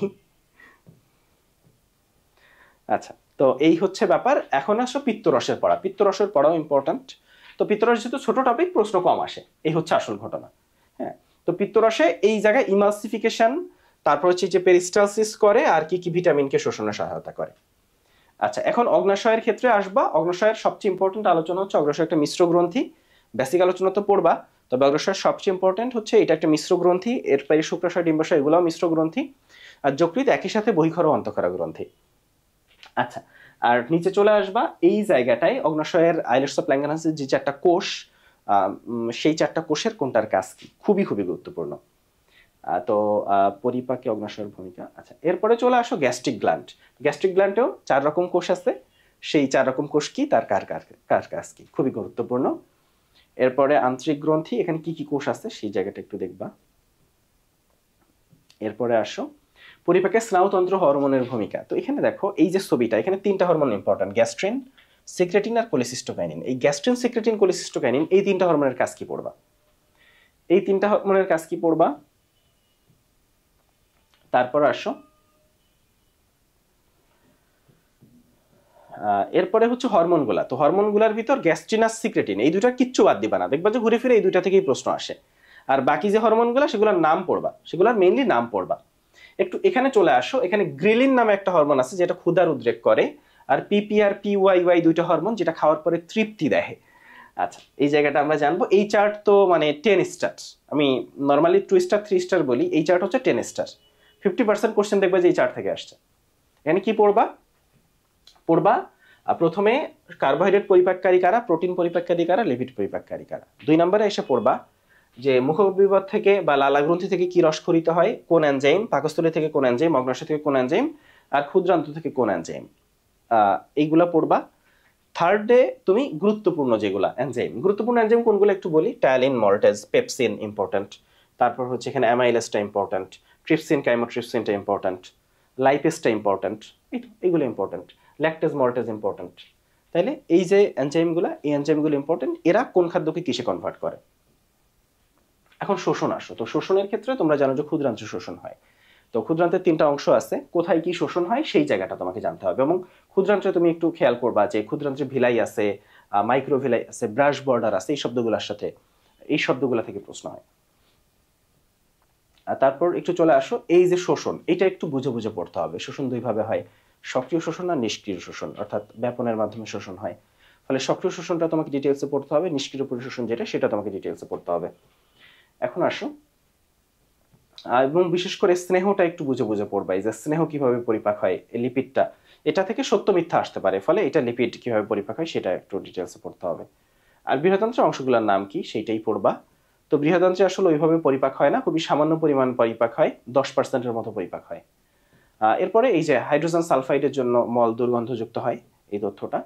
এরপরে এই যে অনুচ্ছেদ, যকৃতের অনুচ্ছেদ, অগ্নাশয়ের অনুচ্ছেদ, পাকস্থলীর অনুচ্ছেদ, ক্ষুদ্রান্ত্রের অনুচ্ছেদ, বিশেষ করে পাকস্থলীতে আছে রোগী আর ক্ষুদ্রান্ত্রে আছে হচ্ছে ভিলাই, এই জিনিসটা। এছাড়া গবলেট শোষণক্ষম কোষ আছে, গবলেট কোষ ক্ষুদ্রান্ত্রেও আছে, বৃহদান্ত্রেও আছে, তবে বৃহদান্ত্রে গবলেট কোষের পরিমাণ বেশি। তাহলে আমাদের এই প্রস্থচ্ছেদের ক্ষেত্রে লেয়ার কতগুলা, বিশেষ করে মিউকোসা লেয়ারে কি আছে, এটা খুব গুরুত্বপূর্ণ। আচ্ছা, স্থূলতার ক্ষেত্রে আমরা অলরেডি জানি যে আমরা বিএমআইটা পড়বো, আর হচ্ছে এই যে রোগগুলা, স্থূল হলে কি কি রোগ হইতে পারে সেইটা, আর জিনগত কারণে 80% ক্ষেত্রে বাবা মা যদি স্থূল হয় তাহলে বাচ্চা কাচ্চা স্থূল হয়, এই জায়গাটা গুরুত্বপূর্ণ। আর কি কি রোগ হইলে তুমি এই যে এই অসুখগুলা হইলে এই ওষুধগুলা খাইলে তুমি স্থূল হয়ে যাইতে পারো, তুমি স্থূল হয়ে যেতে পারো। তাহলে এই হচ্ছে মোটামুটি আমাদের আজকের ক্লাস। তাহলে আমরা আমাদের ক্লাসগুলোকে 3টা লেয়ারে ভাগ করব। প্রথমে আমি তোমার কনফিউশনগুলো ক্লিয়ার করে দিব, কোথায় তুমি আসলে ভুল করো সেই জায়গাগুলো আমি একসাথে করে দিব, নাম্বার 1। 2 নম্বরে আমি প্রশ্ন ব্যাংকটা দেখে তোমাকে দেখাই দিব যে কোন জায়গা থেকে প্রশ্ন বেশি হয়, এবং তারপর বই থেকে আমি তোমাকে বলে দিব যে কোন জায়গাগুলো তুমি সবচেয়ে বেশি ফোকাস করবা। ঠিক আছে? তাহলে আজকে এই পর্যন্ত, সবাই ভালো থাকো, আল্লাহ হাফেজ।